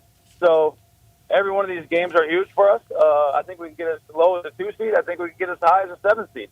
Obviously we'd like to be a 2 seed because I think that puts you in a better position to have a chance and opportunity to win a national championship. So these next 4 games for us and in the Big East tournament is critical to see where we're going to sit when we go to the national tournament. How much does last year's run in the tournament, and again with guys who were on that team, how much do you think that helps to have that experience in that tournament setting? Yeah, I think that's huge. Having kids playing those games, the magnitude of those games, with the world watching, and watching every single play, and knowing the value. We lost on a 1-point game to go to the Final Four on a free throw with 2 seconds left. Mm-hmm. To have those kids understand the magnitude of every possession matters. It matters in every game, but obviously in the NCAA tournament, when you're playing the best teams in the country on neutral sites, the margin of error is very low, and every possession throughout a course of a 40-minute game is magnified, and every one of them matters at a high level. It determines whether the possession at the 19-minute mark in the first half may determine whether you go to the Final Four or you go home packing. So I think the kids understand that. If you go through those experiences, you can say it as a coach, but once you go through it as a player and a person, you have a better understanding for those experiences and those times that you go through those games. Well, it would not be a surprise to us if Creighton makes another great run in the NCAA tournament. They are obviously in a great position, sitting 3rd right now in the Big East as they close out the regular season. He is Ryan Miller, Creighton assistant basketball coach. You can follow him on Twitter at Coach Ryan Miller. Ryan, it's always great to catch up with you. Best of luck. Say hi to DK for us, and we'll talk to you down the road. No, I appreciate you guys. Have a good season there at Memphis and with the Tigers and Grizzlies. So excited to see you guys down the road sometime. We might end up in Memphis, too. That's always the possibility. Yeah, there's a possibility. So that'll be a good homecoming for some of our guys, DK and I, and myself too. So, yeah, should be fun. Should be interesting. See what happens. Best of luck. Thank you, Ryan. All right, thanks, guys. Yeah, so we were talking with John Varlos about the 5 best high school players in the last decade from Memphis, and he brings up Jonathan Lawson. Lawson with Mason Miller and TJ Madlock, I believe, on that Houston team. And now they're together as teammates at Creighton. Yeah, which that Houston team was pretty darn good. Loaded. They had a bit of talent on that Houston team. A pretty good coach, too. Moving can be stressful, folks, but when you get the professionals to help you, when you get the professionals to do it for you, Black Tie Moving, well, that takes a lot of that stress, a lot of the worry out of the entire process for you because you got a lot of stuff you're thinking about, focusing on, trying to figure out when you've got that move going on. You want to make sure the number one thing is you want to make sure your belongings are getting where they're going without any issues, without any problems. And that's exactly what Black Tie Moving is going to make sure for you, that you don't have to worry about that. They're going to get it there. They're going to take care of it all for you. No problems. Folks at Black Tie Moving have been doing this for a long time. They know what they're doing, and they know how to take care of you and your belongings. Whatever you need them to do, and however much you want. Maybe you want them to do the packing and unpacking. Maybe you just need them to pick it up, move it, and drop it off. Whatever. Maybe you need some storage. Whatever. They'll take care of you. They're going to work with you when you give them a call to come up with that plan that best fits what you need and fits your budget as well. Plus, during the move, they've got a moving concierge who's available to answer your questions. Anything that comes up, they're there to answer those questions for you.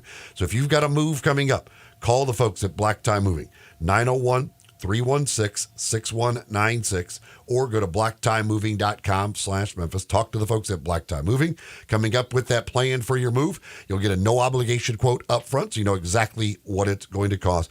Get the professionals. Don't try and do it yourself. Talk to the professionals at Black Tie Moving. When we come back, 10 in a row, the game show that has swept the nation. We'll tell you the question when we return. We'll let you know what the prize package will be. But if you'd like to participate, I would say jump on these Sports 56 listener lines right now. Don't get shut out. 901-360-8255. That's coming up next.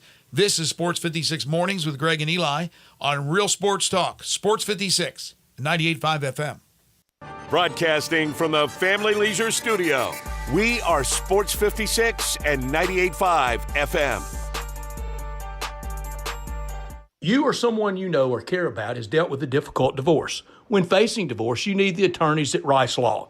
Nick and Larry Rice lead the firm with 3 generations and 7 decades of experience. Located in Memphis, serving the entire state of Tennessee and North Mississippi. Rice Law is who you need to call. Simple or difficult divorce, they know how to handle it. Call Rice Law at 901-526-6701, or for more information, visit them at aboutdivorce.com. That's aboutdivorce.com. Yo, Mark, long time no see. You still down at Dyer's? Man, I'm not down at Dyer's. I'm out at Collierville Historic Town Square. When'd you move out there? We've been out there for about 13 years. We've got the shops, the park. We got the train the kids like to play on. You still cooking those burgers the old-fashioned way? Man, we're still flattening out those hamburger balls on a slab of marble and skillet frying them the old-fashioned way like they've been doing for 100 years. Dude, you still have those onion rings. Man, they're fantastic. Hand-breaded, served up just right. I loved those milkshakes. Please tell me you're still doing those. Man, we are hand dipping those shakes, putting them in the old glass in the shake tin, served the old-fashioned way. You got any new items out there I need to know about? We're just doing a lot of gourmet sandwiches. We've got farm-raised catfish straight out of the Delta. We've got some hot tamales from Pasquale's Tamales out of Helena, Arkansas. Man, are they served in the husk? What those guys like to say, they're so good, you'll suck the shuck. Go see my buddy Mark at Dyer's Cafe in Collierville's historic town square. Getaway Sports Bar, the best-kept secret in town, open noon to 1:30 a.m. 7 days a week. Garvin, the owner, created this SEC NFL Dream Bar over 20 years ago. You'll never miss a minute of action. 10 TVs, 5 70-inch TVs for all the big games. Rack them up on 6 pool tables. Coldest beer in town, grab you a pool stick and get you some good bar grub. 100% Angus burgers, big and moist chicken tenders. Daily happy hour Monday through Friday, 2 to 6 p.m. with long neck domestics, $2.25. Getaway Sports Bar, 4632 Winchester. When you need auto parts, O'ReillyAuto.com is just a click away. Order online and pick up at your local store. Visit O'ReillyAuto.com. O'Reilly Auto Parts.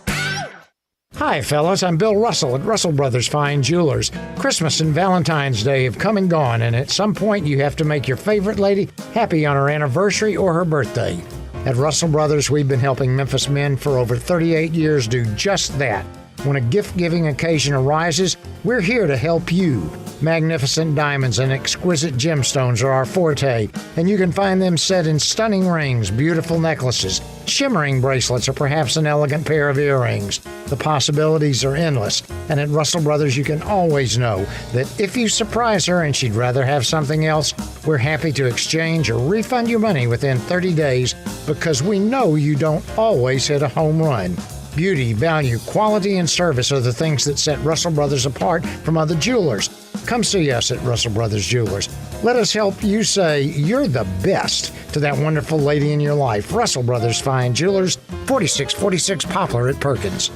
Now back to Sports 56 Mornings. Good morning. On Sports 56 and 98.5 FM. Here once again, Greg Gaston and Eli Savoy.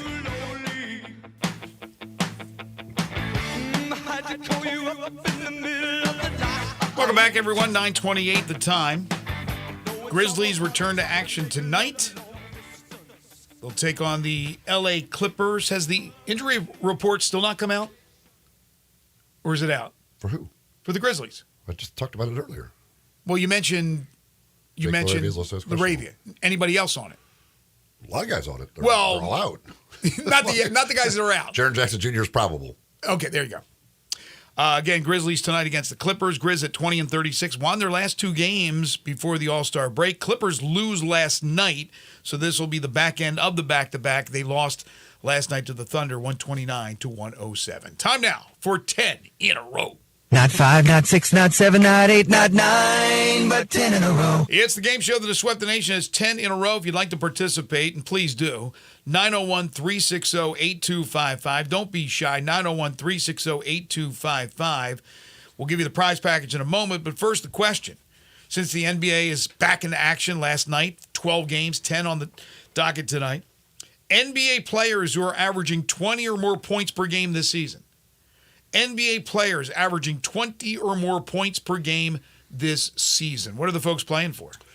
We've got a big prize package, including a $25 gift card to Meddlesome Brewing Company. Ooh. Got a $25 gift certificate to Ferraro's Pizza down in the Pinch District. Got a $20 gift certificate to the Crazy Coop out in Bartlett, where this afternoon, Sports Time with Brett and Bryant. They'll be broadcasting live from Crazy Coop. They got a big old event going on this weekend, their anniversary. They got all kinds of specials going on, all kinds of good stuff going on out at the Crazy Coop, and they'll be broadcasting live with Sports Time today from 3 until 6. Also, a couple of Malco movie passes and a couple of free haircuts from Supercuts. That is one heck of a prize package. So if you'd like to participate, 360-8255. Don't delay. Obviously, we need the guinea pigs. We need to, and sometimes they hit 10 in a row right off the bat. We've had people that have done that. So if you'd like to participate, and of course, if you won in the last month, you are ineligible. As Eli said, big weekend for the Crazy Coop. Big day today with Brett and Brian out there from 3 to 6.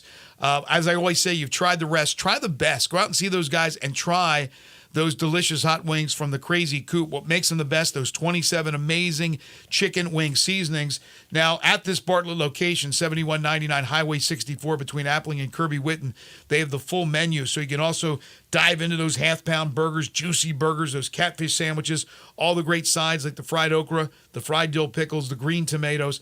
And then they have another location. You want to zip in, get your wings, and zip out? The Crazy Coop Express at 1315 Ridgeway off Poplar, not far from where we are broadcasting from. But again, 3 to 6 today, Sports Time on Sports 56. Bryant and Brett will be broadcasting at the Bartlett location, 7199 Highway 64 between Appling and Kirby Whitten. Again, your question for 10 in a row. NBA players averaging 20 or more points per game this season. 360-8255. We got some open lines. Let's get going, folks. First up will be Sean. Hey, Sean.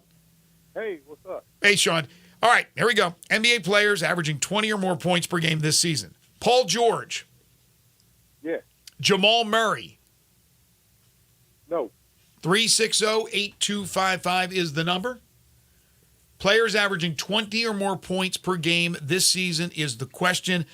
Tremendous prize package. Some new sponsors. They've been with the station, but new as far as gifts are concerned, boy, I can go for a Ferraro's pizza right now, but unfortunately, so it's Lent. I'm Catholic, so I can't eat meat today. That's fine. You can eat a cheese pizza. No, I can't because I'm not eating any bread. So I've cut out bread. I've cut out desserts. There's not much I can eat. You know where I'm going today? Humdingers. I'm going to get the salad with salmon on it. So therefore, I can cover all my bases. All right, who's next? Next up is Mario. Hey, Mario. Mario. Hey, what's going on, fellas? What's going on? Tim Hardaway Jr. No. Tyrese Maxey. Yes. Pascal Siakam. Yes. Kyle Kuzma. Kyle Kuzma. Yes. Austin Reeves. No. Chris Middleton. No. Cam Thomas. Who? Cam Thomas. No. 360-8255 is the number. He was rolling there. Comes up a little short. Got some open lines. 360-8255. 360-8255. Again, $25 to Meddlesome Brewing Company. $25 to Ferraro's Pizza. $20 to the Crazy Coop. A couple of Malco movie passes. A couple of free haircuts as well from Supercuts. See if Dan can win that big prize package. What's up, Dan? All right, Dan. How are you? Good. Paul George. Yes. Jamal Murray. Yes. Tobias Harris. No. Miles Turner. No. Chet Holmgren. Yes. 360-8255 is the number. Andre next up. What's up, Andre? Hey, Dre. Hey, what's going on? Tim Hardaway Jr. No. Tyrese Maxey. Yes. Pascal Siakam. Yes. Kyle Kuzma. No. 360-8255 is the number. Looking for a winner here for 10 in a row. Next up is Anthony. Hey, Anthony. Let's try. All right, Anthony. Paul George. Yes. Jamal Murray. No. 360-8255 is the number. Open lines right now. So jump on board. Again, the question, NBA players averaging 20 or more points per game this season. We're struggling out there. I thought Mario was going to roll through it. He got the stop sign with Cam Thomas. 360-8255, 360-8255 for an opportunity to win a big prize package. If you can win 10 in a row. How far did he get on the list? What, 6, 7? He got down. Thomas was the 7th person on the list. 360-8255 to play 10 in a row like Aaron is going to do. He's up next. What's up, Aaron? Aaron, how are you? What's up? I'm good, man. How are y'all? Doing good. All right, so we left off at where? All right, here we go. Tim Hardaway Jr. No. Tyrese Maxey. Yes. Pascal Siakam. No. 360-8255. CD is next. Hey, CD. CD, how you doing? Good afternoon. I'm sorry. Good morning, gentlemen. Good morning to you. All right, here we go. Paul George. Yes. Jamal Murray. Yes. Tobias Harris. No. Miles Turner. No. Chet Holmgren. Yes. 360-825. You would think Holmgren has it, but he doesn't average over 20. Cordell is next. Hey, Cordell. What's up, Cordell? Let's go. Tim Hardaway Jr. No. Tyrese Maxey. Yes. Pascal Siakam. Yes. Kyle Kuzma. Yes. Austin Reeves. No. Chris Middleton. No. Cam Thomas. Yes. Jalen Duren. Yes. 360-8255. And again, open lines. Open phone lines at 360-8255, 901-360-8255. NBA players averaging 20 or more points per game this season. If you haven't had a shot yet, it's your opportunity. Once again, that prize package is terrific. Making good progress on the one list. Getting down there. If you can get that one, you're getting pretty close. That's 8 now on that list. So you got a great opportunity. 360-8255, 360-8255 to play 10 in a row. Folks at Genesis Diamonds, when it comes to buying an engagement ring, guys don't really know what they're looking for, but the girls, they know what they want. That's for sure. And there are certain designers out there, certain things that they are looking for. And the folks at Genesis Diamonds, well, they've got all of those top designers, all of those beautiful rings from those top designers. They got them at great prices as well. And they got great people to help you find that perfect engagement ring. It's a big moment in your life. You want to make sure you get just the right ring. That's what they're going to do for you over at Genesis Diamonds. A lot of those top designers, no other jewelry stores in town have them. Genesis Diamonds has them. We're talking about the top of the line. You want to make sure you get that. Go see the folks at Genesis Diamonds. Of course, with the diamonds, everything you can imagine from natural to lab-grown diamonds, shape, every size. And they're taking out the middleman, direct importer pricing as well. So you're going to save money on that great quality ring as well. They've got unbelievable quality designer rings for under $2,000. It's not about price. It's about that craftsmanship, the quality, the detail, the individuality. Don't compromise. Don't settle. Go see Genesis Diamonds. Poplar and Perkins Extended, also home to the state's largest selection of luxury pre-owned Rolex watches, which you can check out over there. All kinds of great stuff for you at Genesis Diamonds. All right, next up is Sam. Hey, Sam. Hey, Sam. Hey, how you doing? Doing well. Paul George. Yes. Jamal Murray. Yes. Tobias Harris. No. Miles Turner. No. Chet Holmgren. No. Jordan Clarkson. Yes. 360-8255. Who's next? Next is Ken. Hi, Ken. Ken, you there? Ken, you hear me?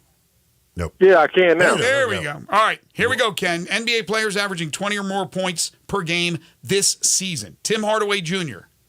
No. Tyrese Maxey. Yes. Pascal Siakam.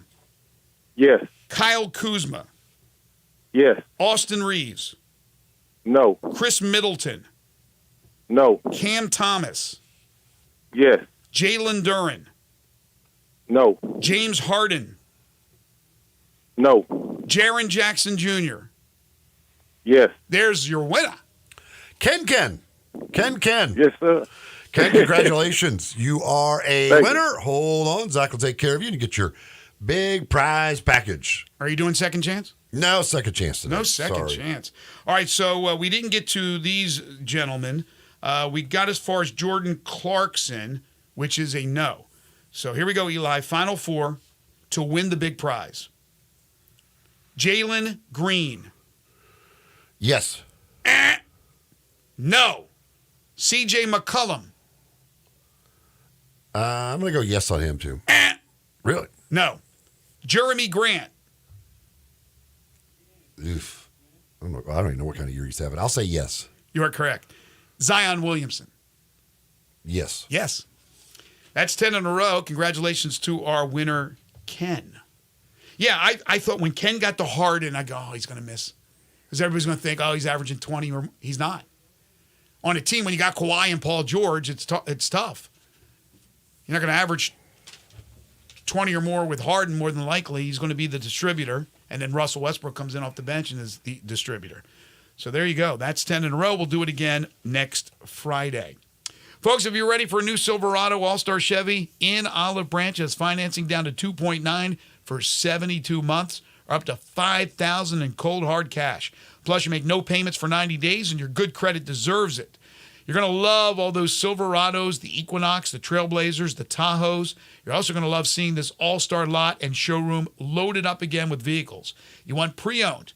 They have them for you. Everything you want is here. Ram trucks, Jeeps, Nissan Rogues, the Traverse with the third row seating so you can do more together. Great as a family. You got a large family. You get the Traverse. You'll enjoy driving. I don't enjoy long-distance trips, but you're going to love them when you have the vehicles to do so with a big family, and that's the Traverse. Military, teachers, college students, healthcare workers, listen up. You're going to get an extra $500 bonus because of who you are. At All-Star Chevy, they have everything you're looking for. If by chance it's not there, just ask Kevin or Jeff. They're going to get it for you. They're at least going to die trying. They're going to find what you are looking for. Remember, it's not South Haven, not Mount Moriah, not Bartlett or Collierville. It's Olive Branch. So come on out to All-Star Chevy this weekend. And if not, just go online. You can also shop online. So go to allstarautogroup.com. It's All-Star Chevrolet. All right, when we come back, final segment of the week. If you got something you want to get off your chest, 360-8255. We'll dive right back into the game on Sunday. Maybe it's lost a little bit of its luster from what we thought before the season started, but it's still going to be huge. And the Tigers are looking for a big payback to Florida Atlantic for last year. We'll talk about the Tigers and the Owls in their Sunday meeting in Memphis when we return. This is Sports 56 Mornings with Greg and Eli on Real Sports Talk, Sports 56 and 98.5 FM. Broadcasting from the Family Leisure Studio, we are Sports 56 and 98.5 FM. This is Sheldon Rosengarten with Marks Bensdorf Realtors. I'm often called Shell Done because I sell homes and work with buyers and I get the job done. There are 7 keys to successfully selling your home quickly at a great price. First, call me.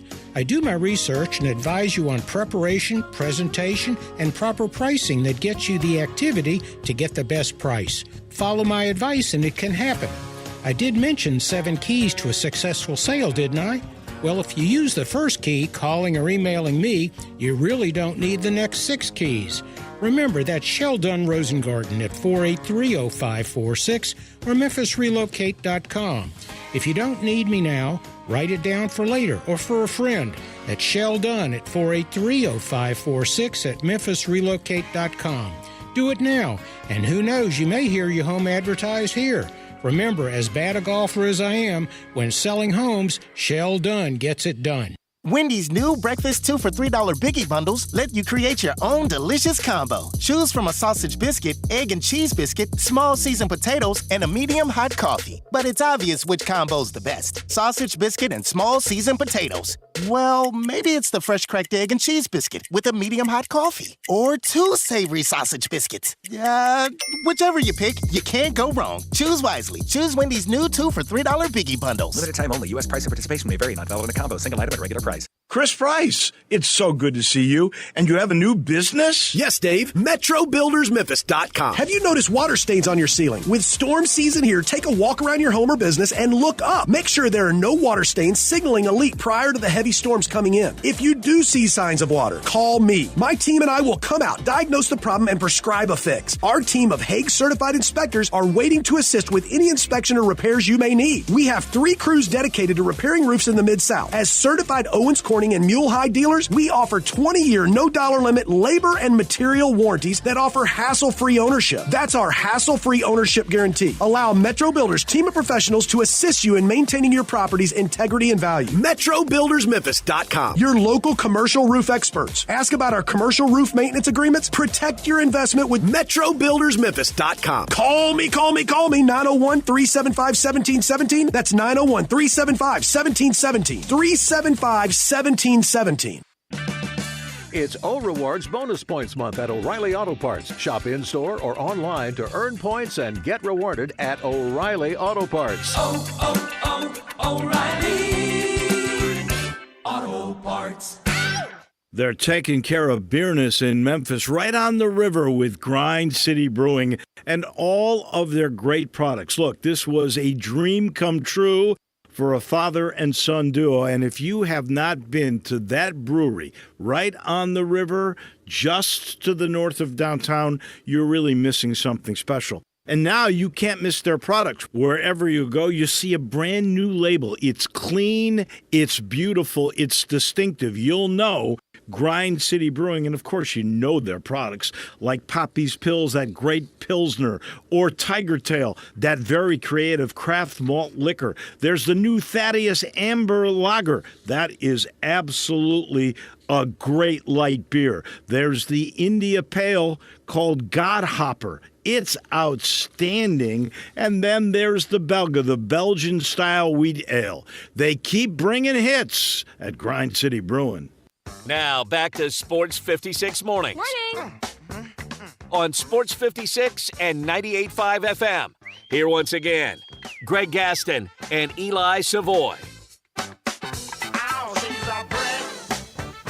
So there was no question that going into this American Conference season, everybody and their mom had circled this Sunday, Memphis hosting Florida Atlantic, and Florida Atlantic in Boca to end the regular season before the conference tournament down in Fort Worth.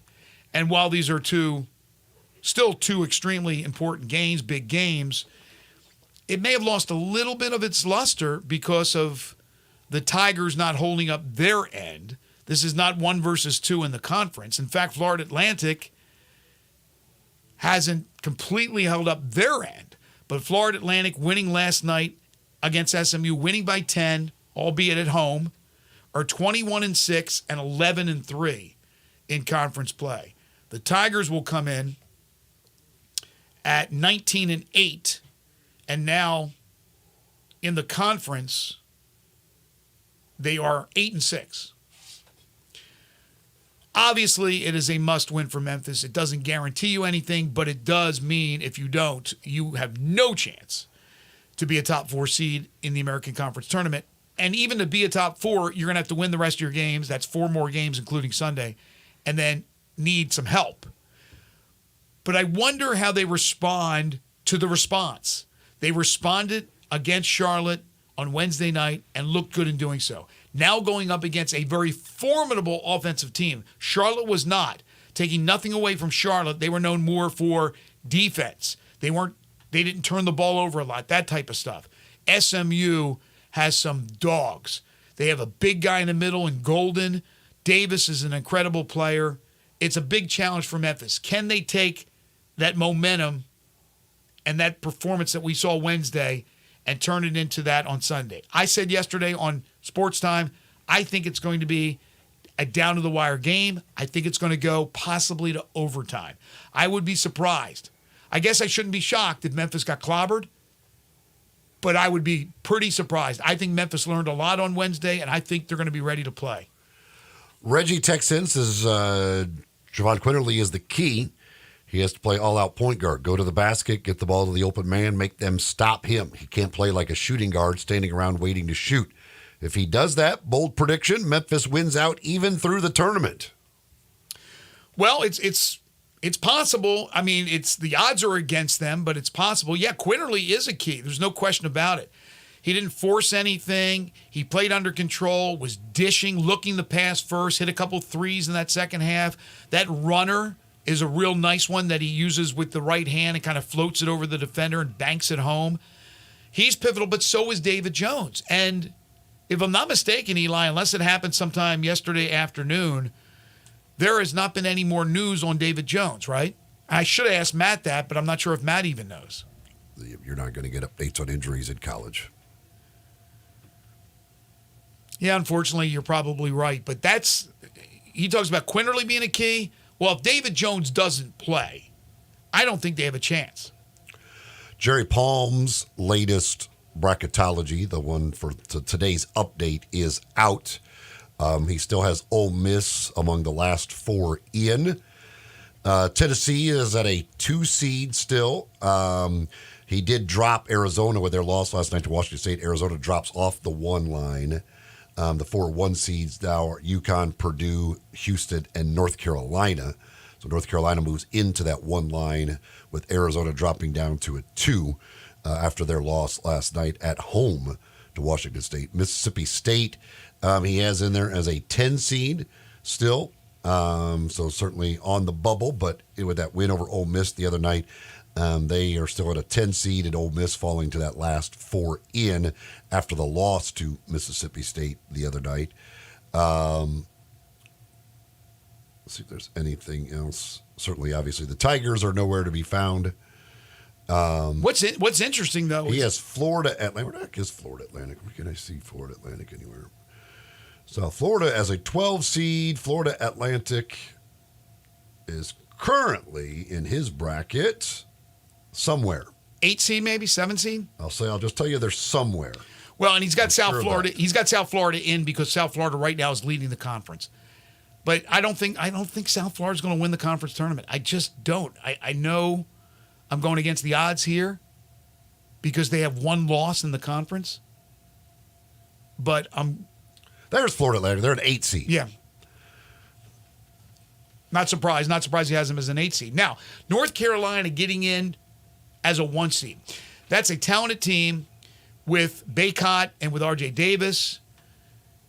I still think at times they look shaky.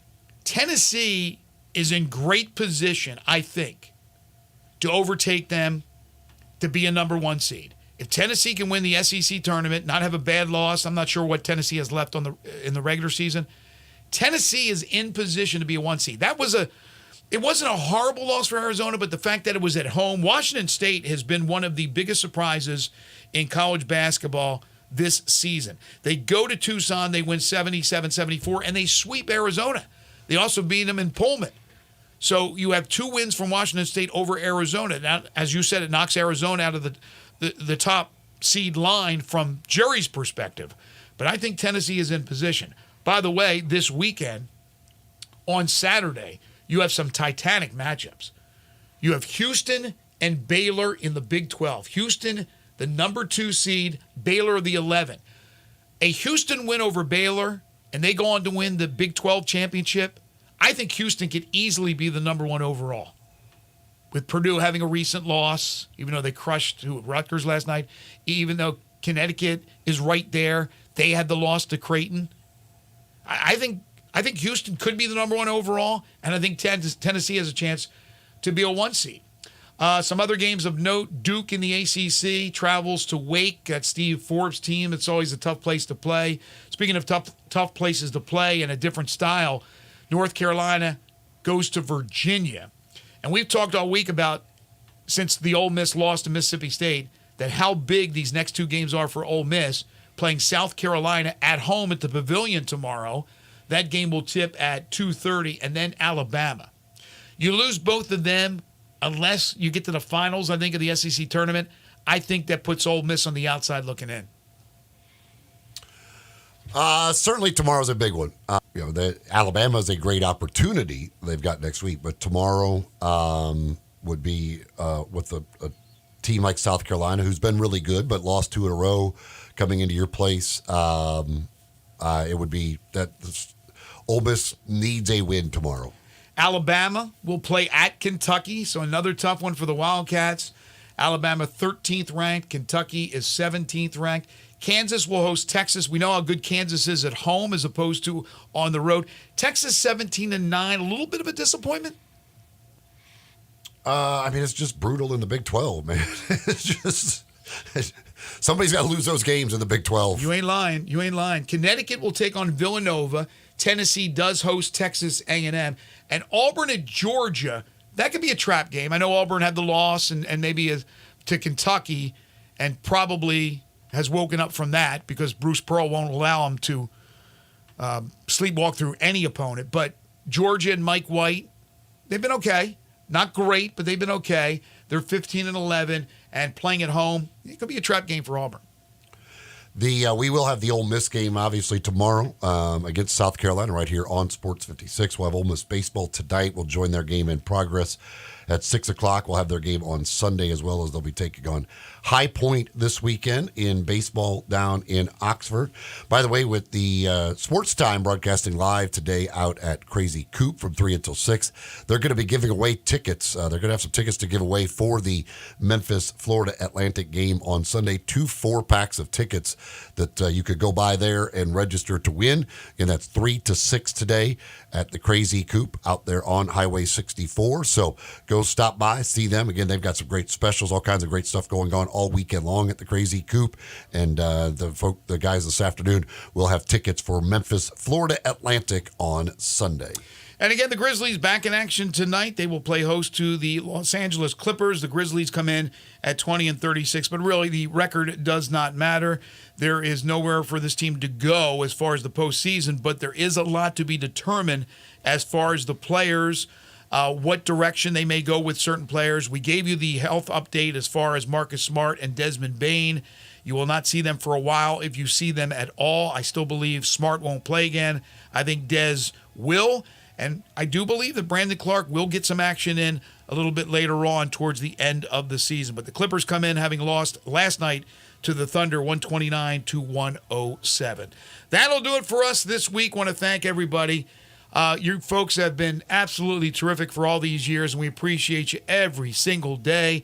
your calls, your texts, just listening to the program. It was great to meet some of you last night at the Cal Ripken event. I want to thank our guests, John Varlas, Matt Dillon, and Ryan Miller for being with us. Waldo and Friends on Sports 56 is coming up next. For Eli Savoy and Zach Boyd, I'm Greg Gaston. Have a great weekend. We'll talk to you again Monday starting at 7 a.m.